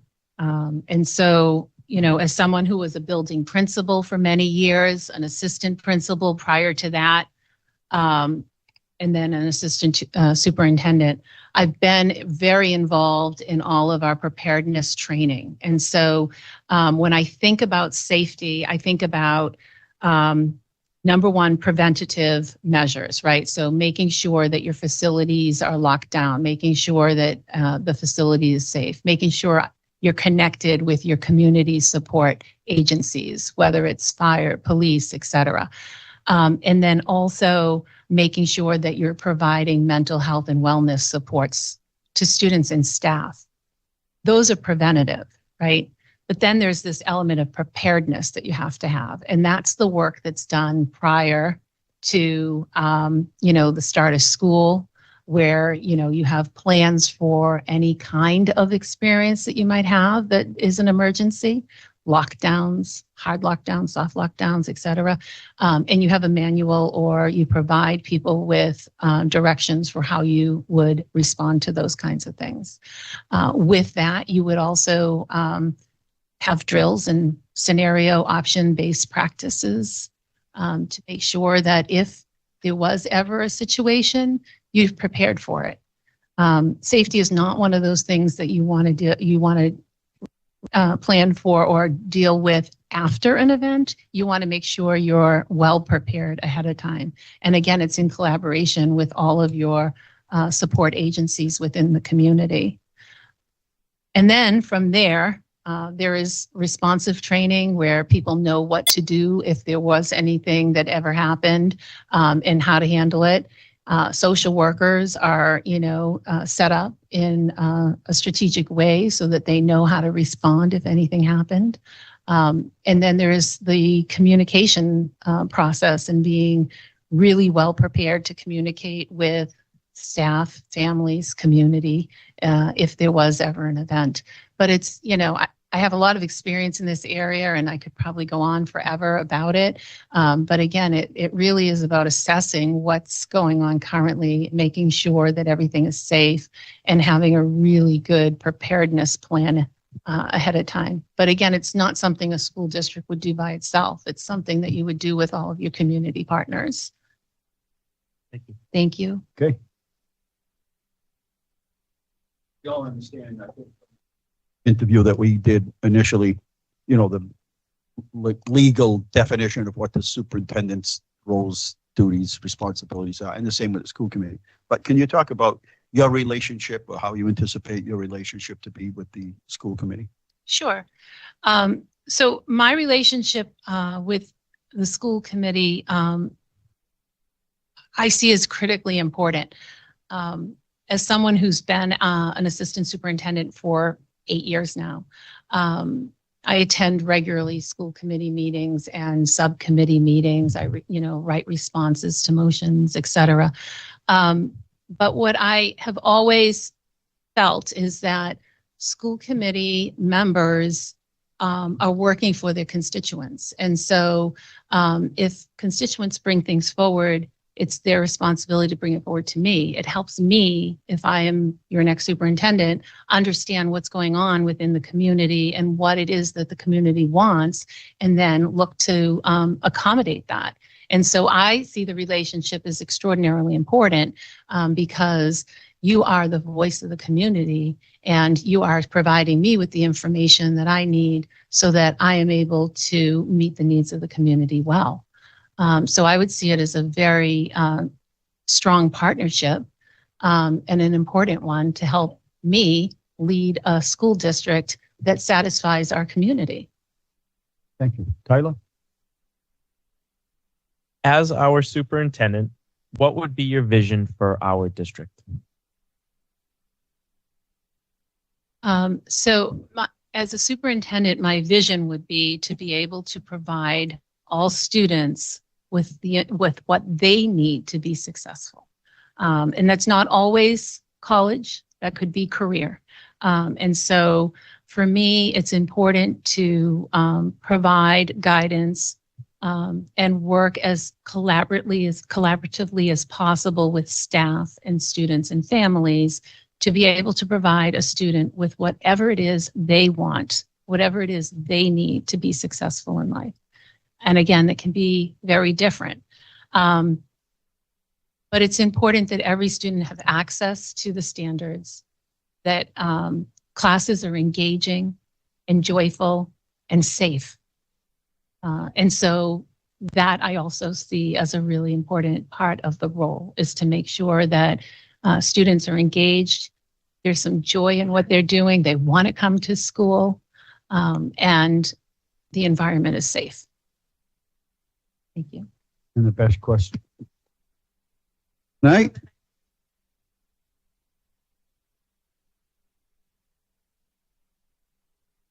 Sure.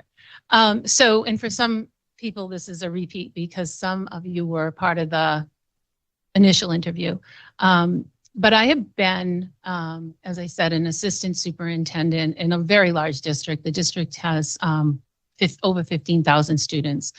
And so I decided a couple years ago that I wanted to pursue a superintendency. And so I decided to embark in a program that allowed me an experience with a cohort of people across the country that wanted to also pursue a superintendency.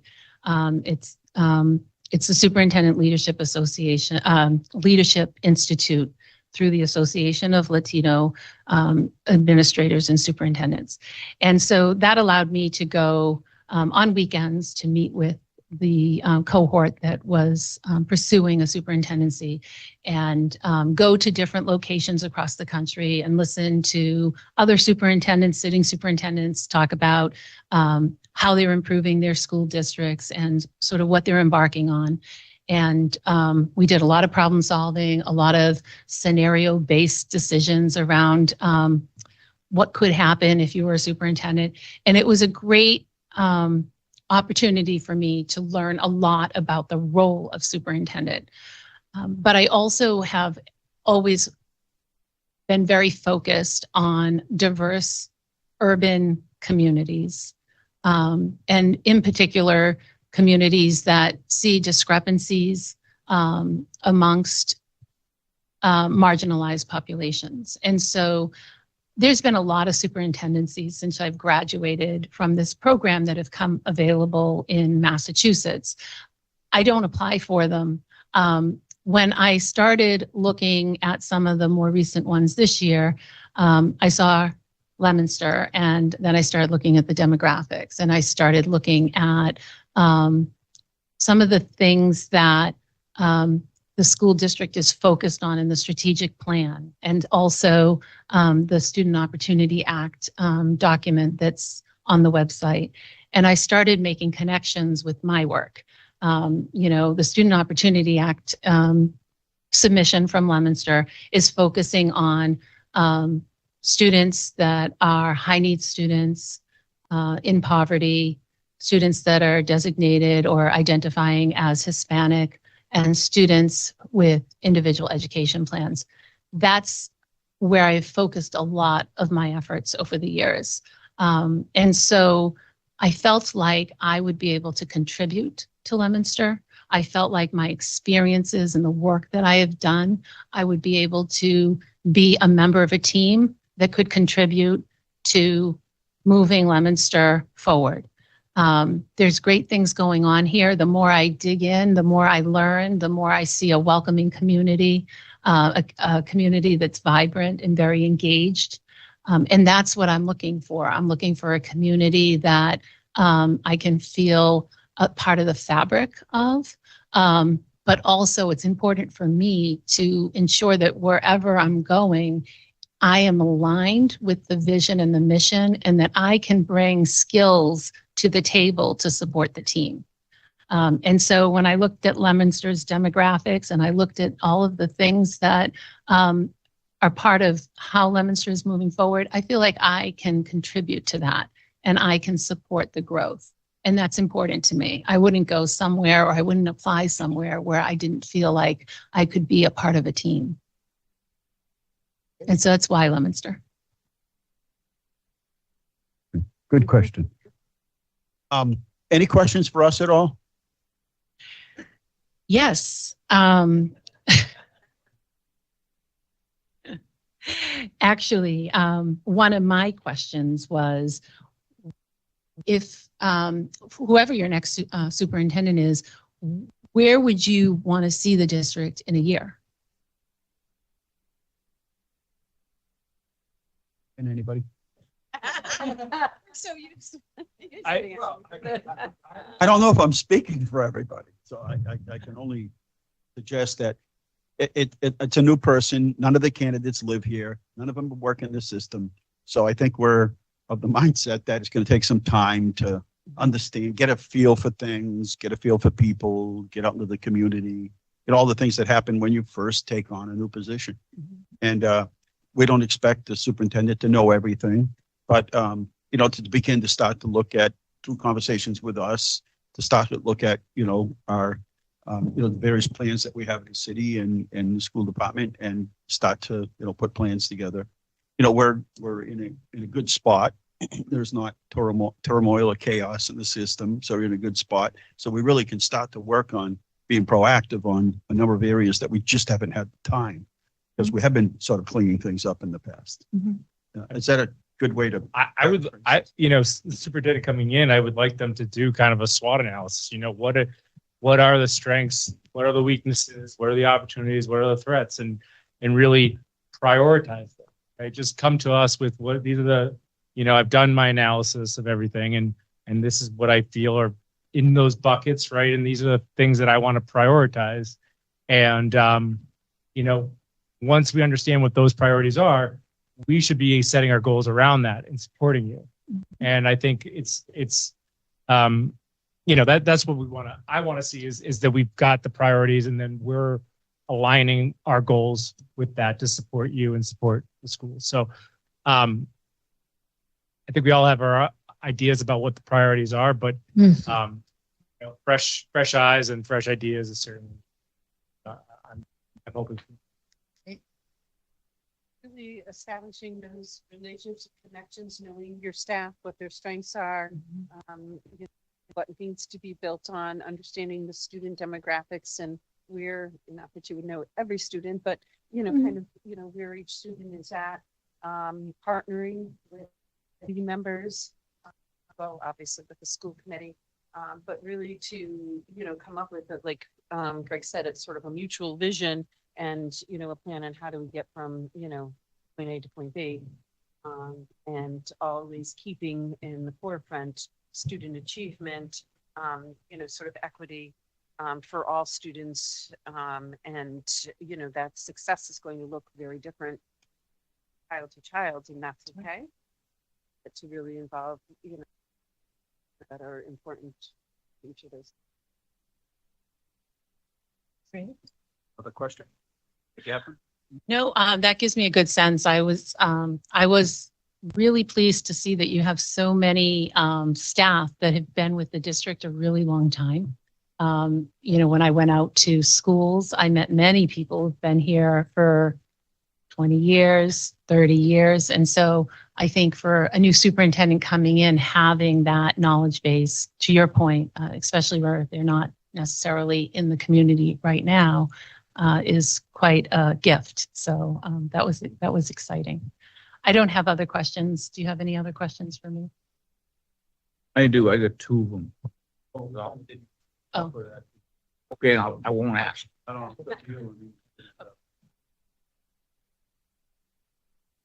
Fair is fair, I guess, yeah. Will the Bruins win? Fingers crossed. We didn't ask that. Oh, she answered. Fingers crossed. That's a very diplomatic answer. All right, thank you. Thank you. so much. Thank you very much. Appreciate it.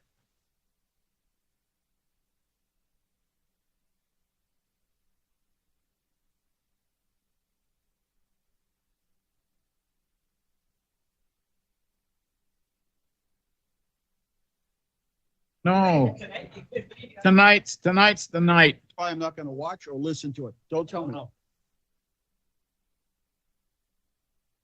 No, don't say that. I don't want to say that because I. Don't even say they're winning. Like that's. We're losing the series, so it doesn't matter. Don't say it. Don't say it. I want to stay focused. Reverse jinx.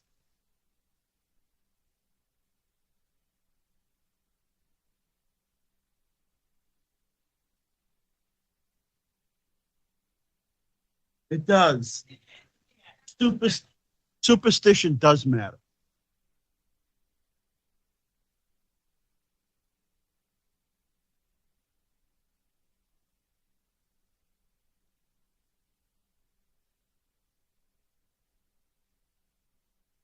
Sure, now what do we do? Now what do we do next? I don't know if you could ask her that though. Are you asking me that?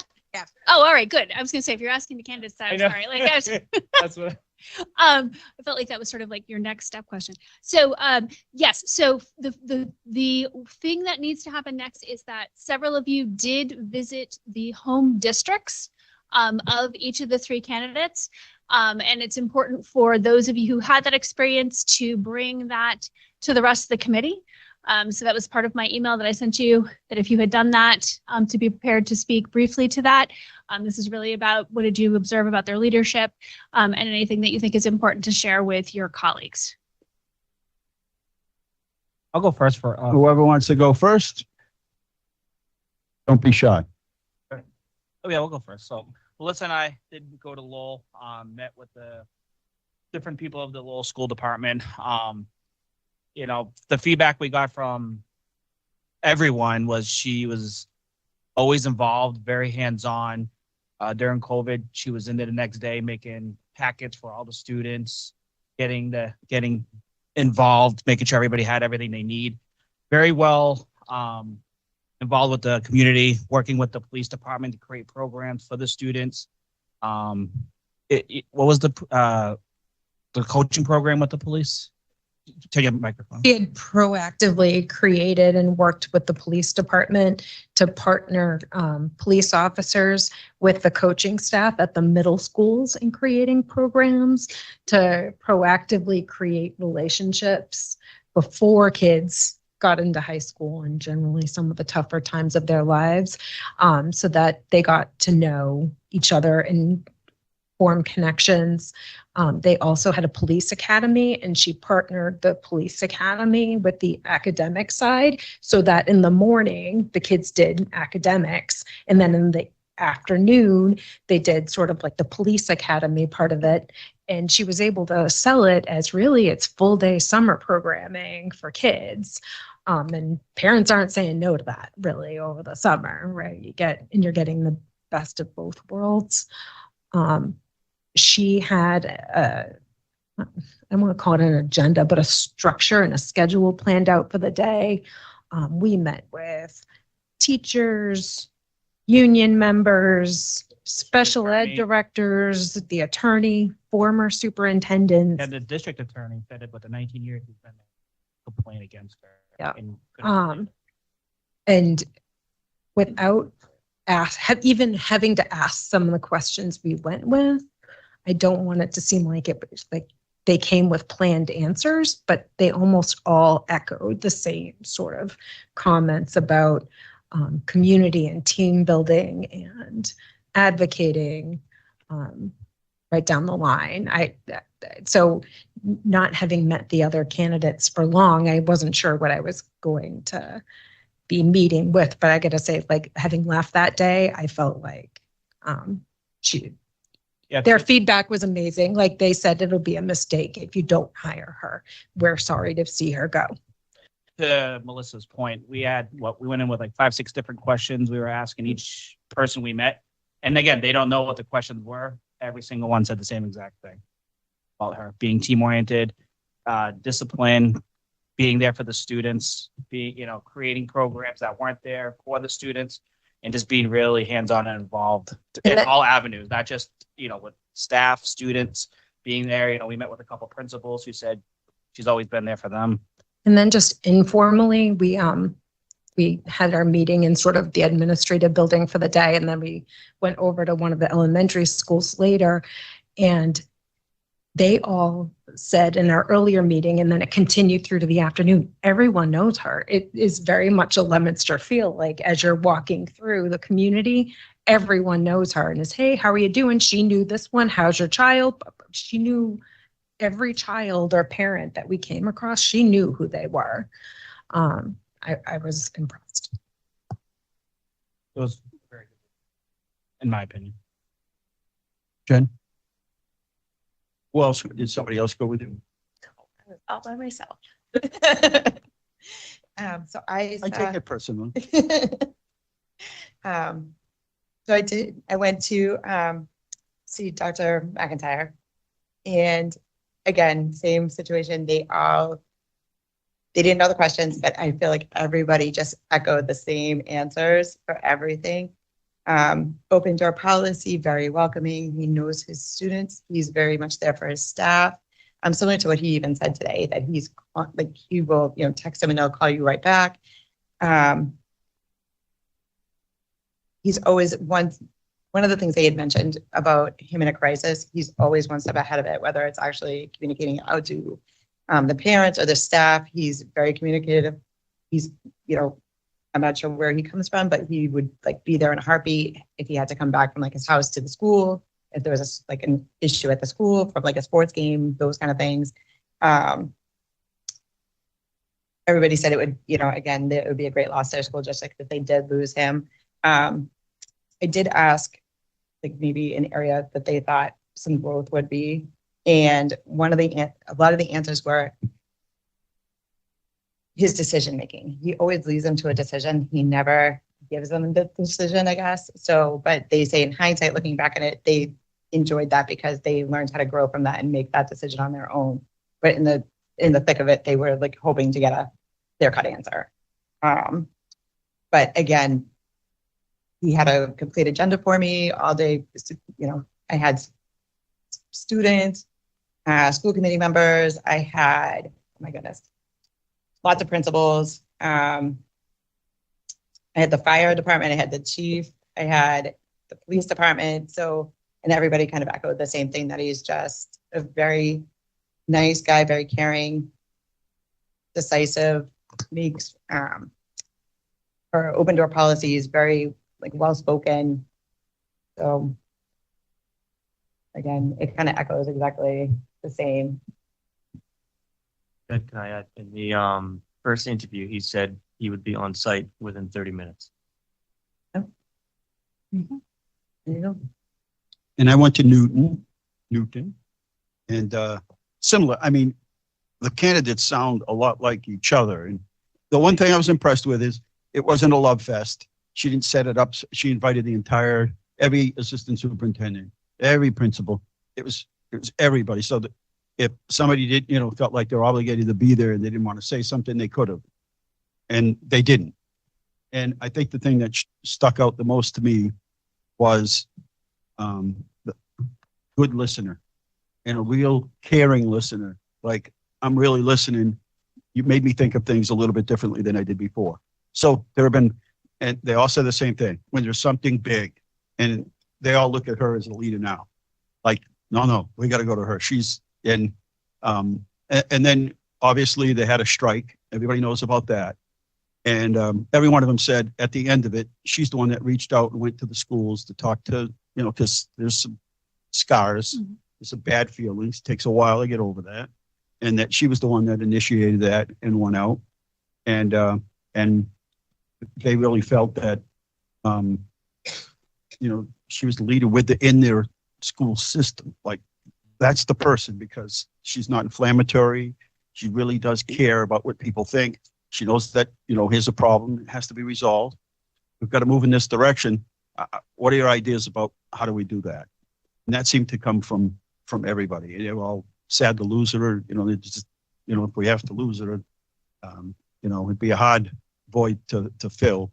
But that's the one thing I think that stuck out, is a good listener, like a sincere, I really care. She understands. She worked in in a tough school system when she worked in Boston. But I think a lot of the candidates, we're lucky. We got 3 good candidates. And, everybody's had a chance to Google their names, the public as well as us. And we were involved in some wild, and not a negative thing. But very involved in the community, always that person that's reaching out, signing up, volunteering, getting involved. And I asked the same question when you go out in the supermarket. If you go out to the schools, do people know who you are? And, the answer is yes. And the other administrators said, if there's an issue that someone has that's either personal or something that's important to them, she would be the person that they would go to. Themselves would go to her, because they know that in the end, she would listen, and there would be an action plan, and she'd be supportive, and there'd be, some execution. But also said she was tough. In other words, she's not a pushover. She's very tough. And, but, even ask questions like, hey, what happens, if the HR director was there? And I'm like, well, what happens? Sometimes you know who people are, and you have to make tough decisions, and things don't work out. You got to let them go, or, take disciplinary action. And you're like, oh no, she's absolutely solid on that. But in the meantime, she respects people's opinions and listens but at the end of the day holds people accountable. And she wants to be held accountable. And she did keep me on time all day. I was just a joke. You know how I am. So when I said it was really good, because she did. She had she was respectful with everybody's time, and myself. And we didn't eat. She worked me right through lunch hour, and And it was a very good visit. And by the way, I was in a Central High, it was an alternative school. Mhm. That she has a lot of influence in town. It wasn't the best of buildings, it wasn't anything but wonderful things going inside the building at her direction, which I was really impressed with. Less about the building and more of the content and the educational component. I'm leaving now. Right. So with that in mind, then, my proposal to you would be that you do, for those of you who were on the screening committee, what we would sort of do to take the temperature of the room was to start with a straw poll. And so I would suggest doing that, which is to have Ms. Silverman do a roll call, have you each just say the last name of the person that you would move forward as the superintendent. And then essentially that then gives you would give us all an idea of where you are at this point. I think, are we in agreement? We've got 3 really good candidates. It's a hard decision, but we have to make, it can only be one if we could just put them all into one.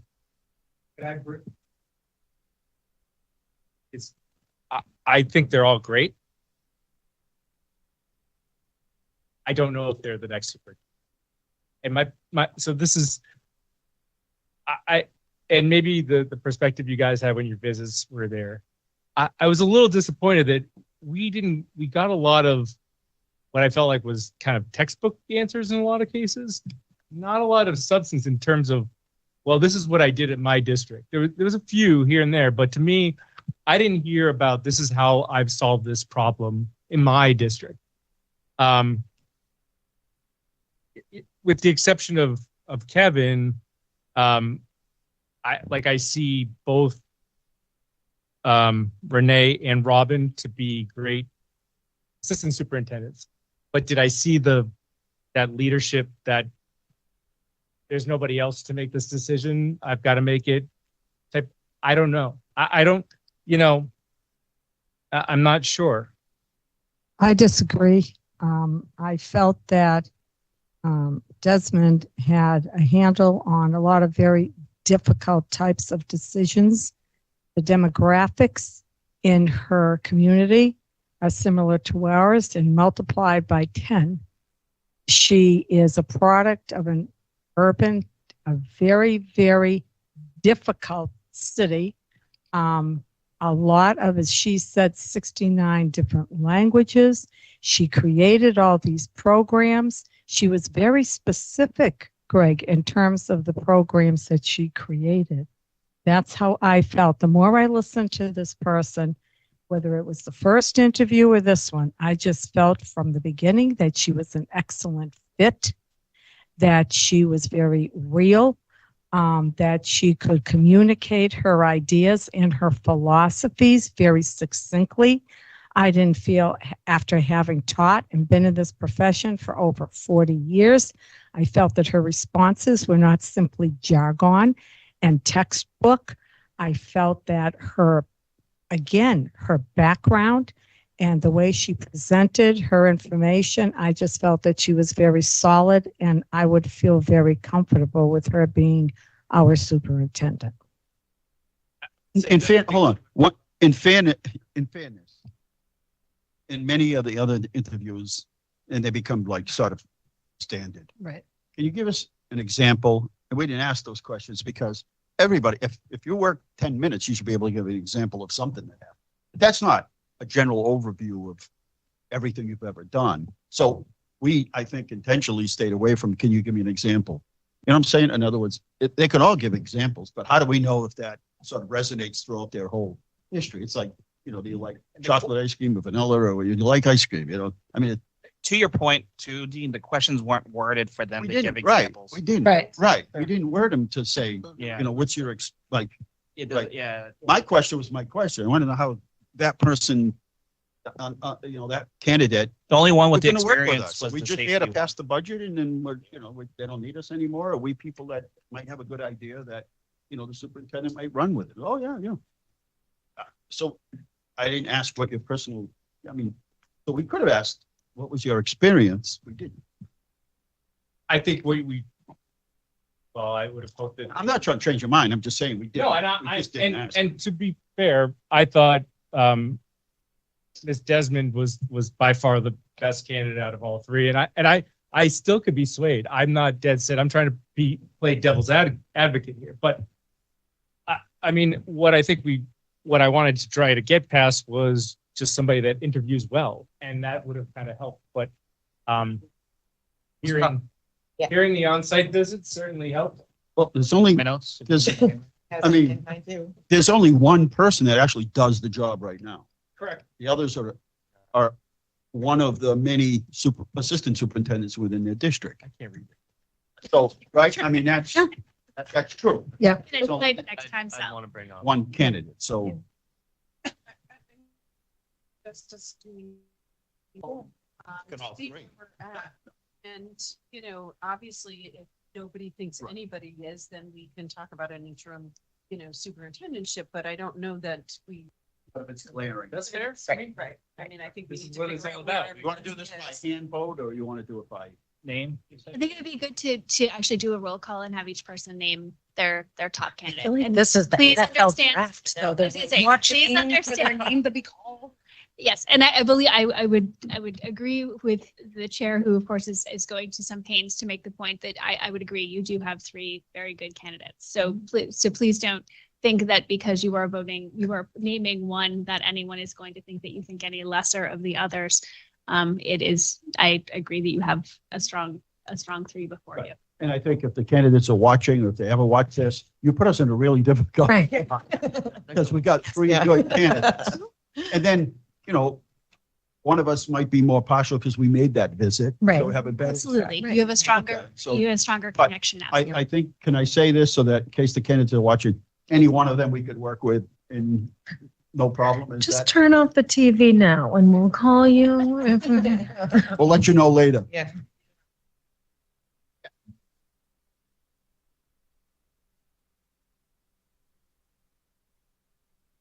Person answered all No, of them. in fact, a lot of them are the You same. know, a lot of Right. them were very similar. This I liked about this one I liked about that. Right. You know, and I think Right. that's, you know, what you have to take into consideration. It's a tough decision. All right, we're gonna start with Ron I'll take my call.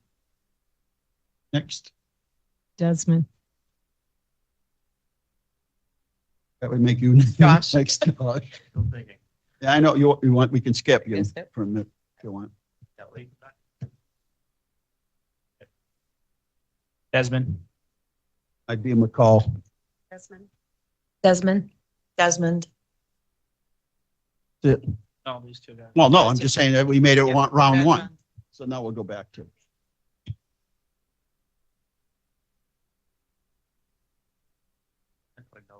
You can say whatever you want. That's a nice part about being here tonight. Exactly. We're ahead of schedule. No, I agree with what Greg says. Desmond being without concern. Not having superintendent experience, and we have a superintendent in the field. Has a very strong security response experience. That's a really tough area to get someone up to speed. If we go with someone who that experience, we're gonna have to provide that leadership of talking about the safety committee and things like that, because no one mentioned that. They said, you know, collaborate those things, but no one said solidly start a safety committee, have these people meet together on a regular basis. Some people mentioned it in the first round, so it's really not fair to bring it up here, but I think with that, I'd give that. And I think that our current superintendent wasn't a superintendent until she became a superintendent. So just kind of balance that out.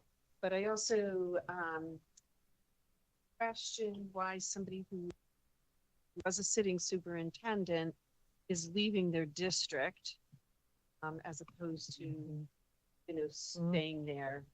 You know, I don't know that we're not offering a lot more money or, you know, anything like that. So, you know, I just, that, Challenge. that's just a Challenge question to take your talent. that I wonder about, and that's not something we were able to ask, and I will never know that answer, but that's just something.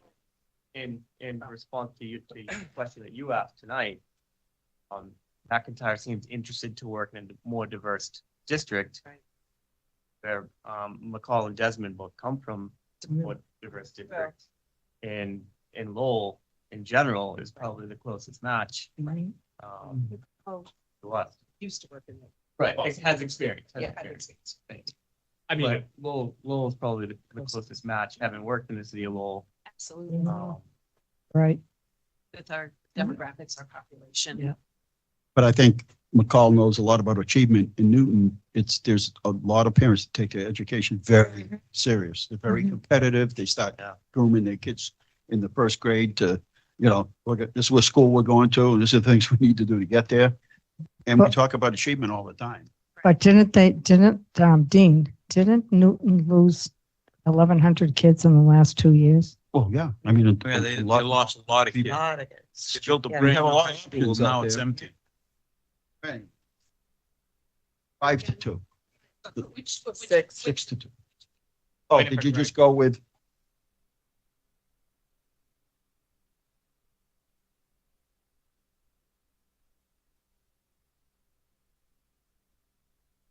All right, I'll go to Desmond. No, we'll have We're not another, dragging you across. we'll have a final vote after. Straw poll.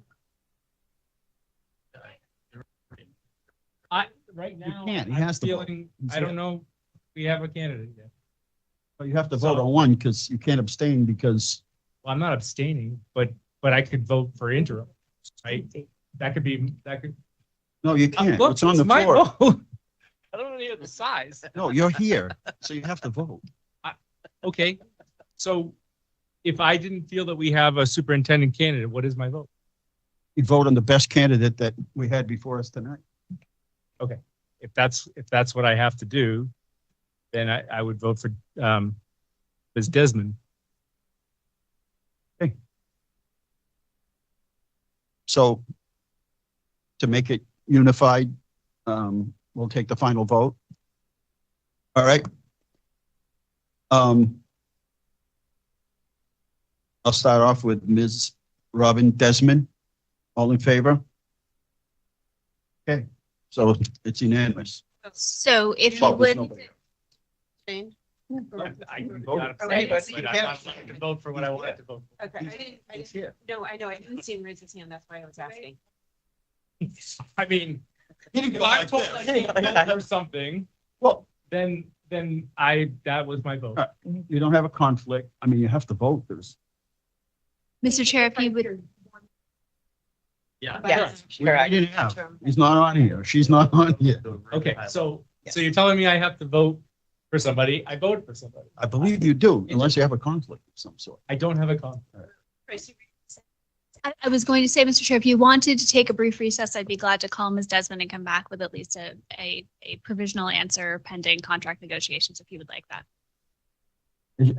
Well, she understands what the parameters are of the parameters are. Is, I know, but I've had so many yes, people come no, back she on does, me she, later yes, as if we didn't publish it. And I just publish the don't wanna go through all parameters. this. Yes.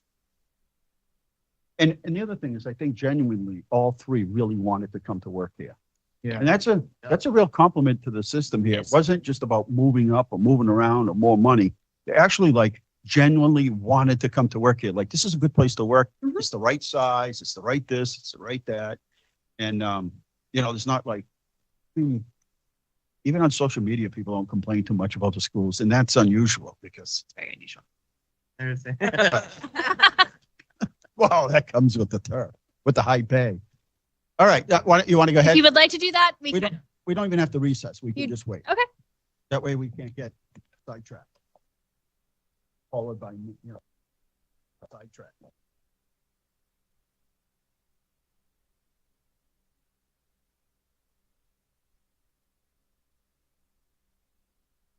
One thing I like about and the community, and that she visits, get to know the area. I think she's a good choice.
Sorry.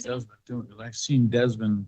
So, Mr. Chair, Ms. Desmond would be happy to enter into contract negotiations with you, and she's very, very excited about becoming the next superintendent here.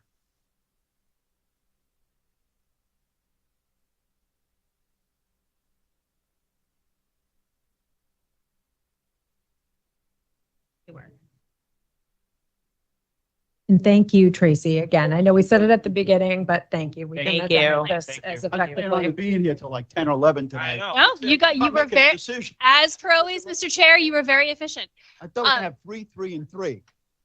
Really? That's what I thought. We're gonna have like 3, 3, and 3. So you are not posted for negotiations this evening, but the next thing that you will want to start to make plans for is who is going to handle negotiations and how. And I'm just putting that out there on the table in terms of that. That's something that we're happy to give you information and background and anything else you need on that as you move forward.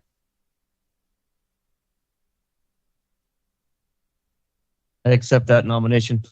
And Tyler, it was a pleasure to have you on the school committee with us. Very much. It was really helpful. Not only did Tyler participate in school committee meetings this year, he also was hugely involved in this whole search process Yeah, no, that's good. Right. Yes, he was part of the screening committee as well. and brought valuable insight from the student population that we probably wouldn't have thought of. Yeah, nice job. You can use us for your references. First job. Yeah, I feel bad because we have really good candidates. Lucky for you, I'm the one who has to make those phone calls, not you. No, but I mean, you do a lot of research. I do. No, Yeah. and Hear that often that people are like, oh. No, I would not be saying you have 3 excellent candidates if you didn't have 3 excellent candidates. And to be fair, as you've mentioned at the screening committee a couple of times, that is also due to their work as well, that they did a good job in terms of sorting who they wanted to bring for initial interviews and then actually making the selection that they did. And thank you to the full committee. We had that original committee, and, you know, they showed up several nights and the weather wasn't always great. Had to cancel one or move one, but thank you to them. So, and now the thing is to sort of establish that relationship and ease their way in. But, you know, we also have to, it's also opportune time for us to sit down and talk about where we see the system going with a new superintendent. I'll finally be able to ask her my question. What was it? Yeah. I second. Second, all in favor? All right, what was it? The third grade learning. It says right here, Chief Academic Officer. And who was the big promoter of that? We've been talking about it for 15 years Been talking now. about for 20 He was years. saying it's The question was, what It's will fine. she do? What can she do? What does she perceive that has to be done We're gonna, regarding? we're gonna talk to her about that. do. Yeah. Reading- Why everything third grade? should be Ronnie, reading at why grade third level grade? Before they leave the third grade. You didn't listen to the TV, did you? And you didn't see in the papers. That's where the focus is. You got time. Great, I He's the busy retired. Third grade reading. All right, thank you. Go ahead. everybody. Third grade, no, third grade reading is where it all starts. Don't tell me. That's superstition. I know, but The baby, read to the baby, instead of sticking the baby in front of an iPad or the TV. That's where it's. I agree. Here, Tracy, you wanted these things. Up to the baby.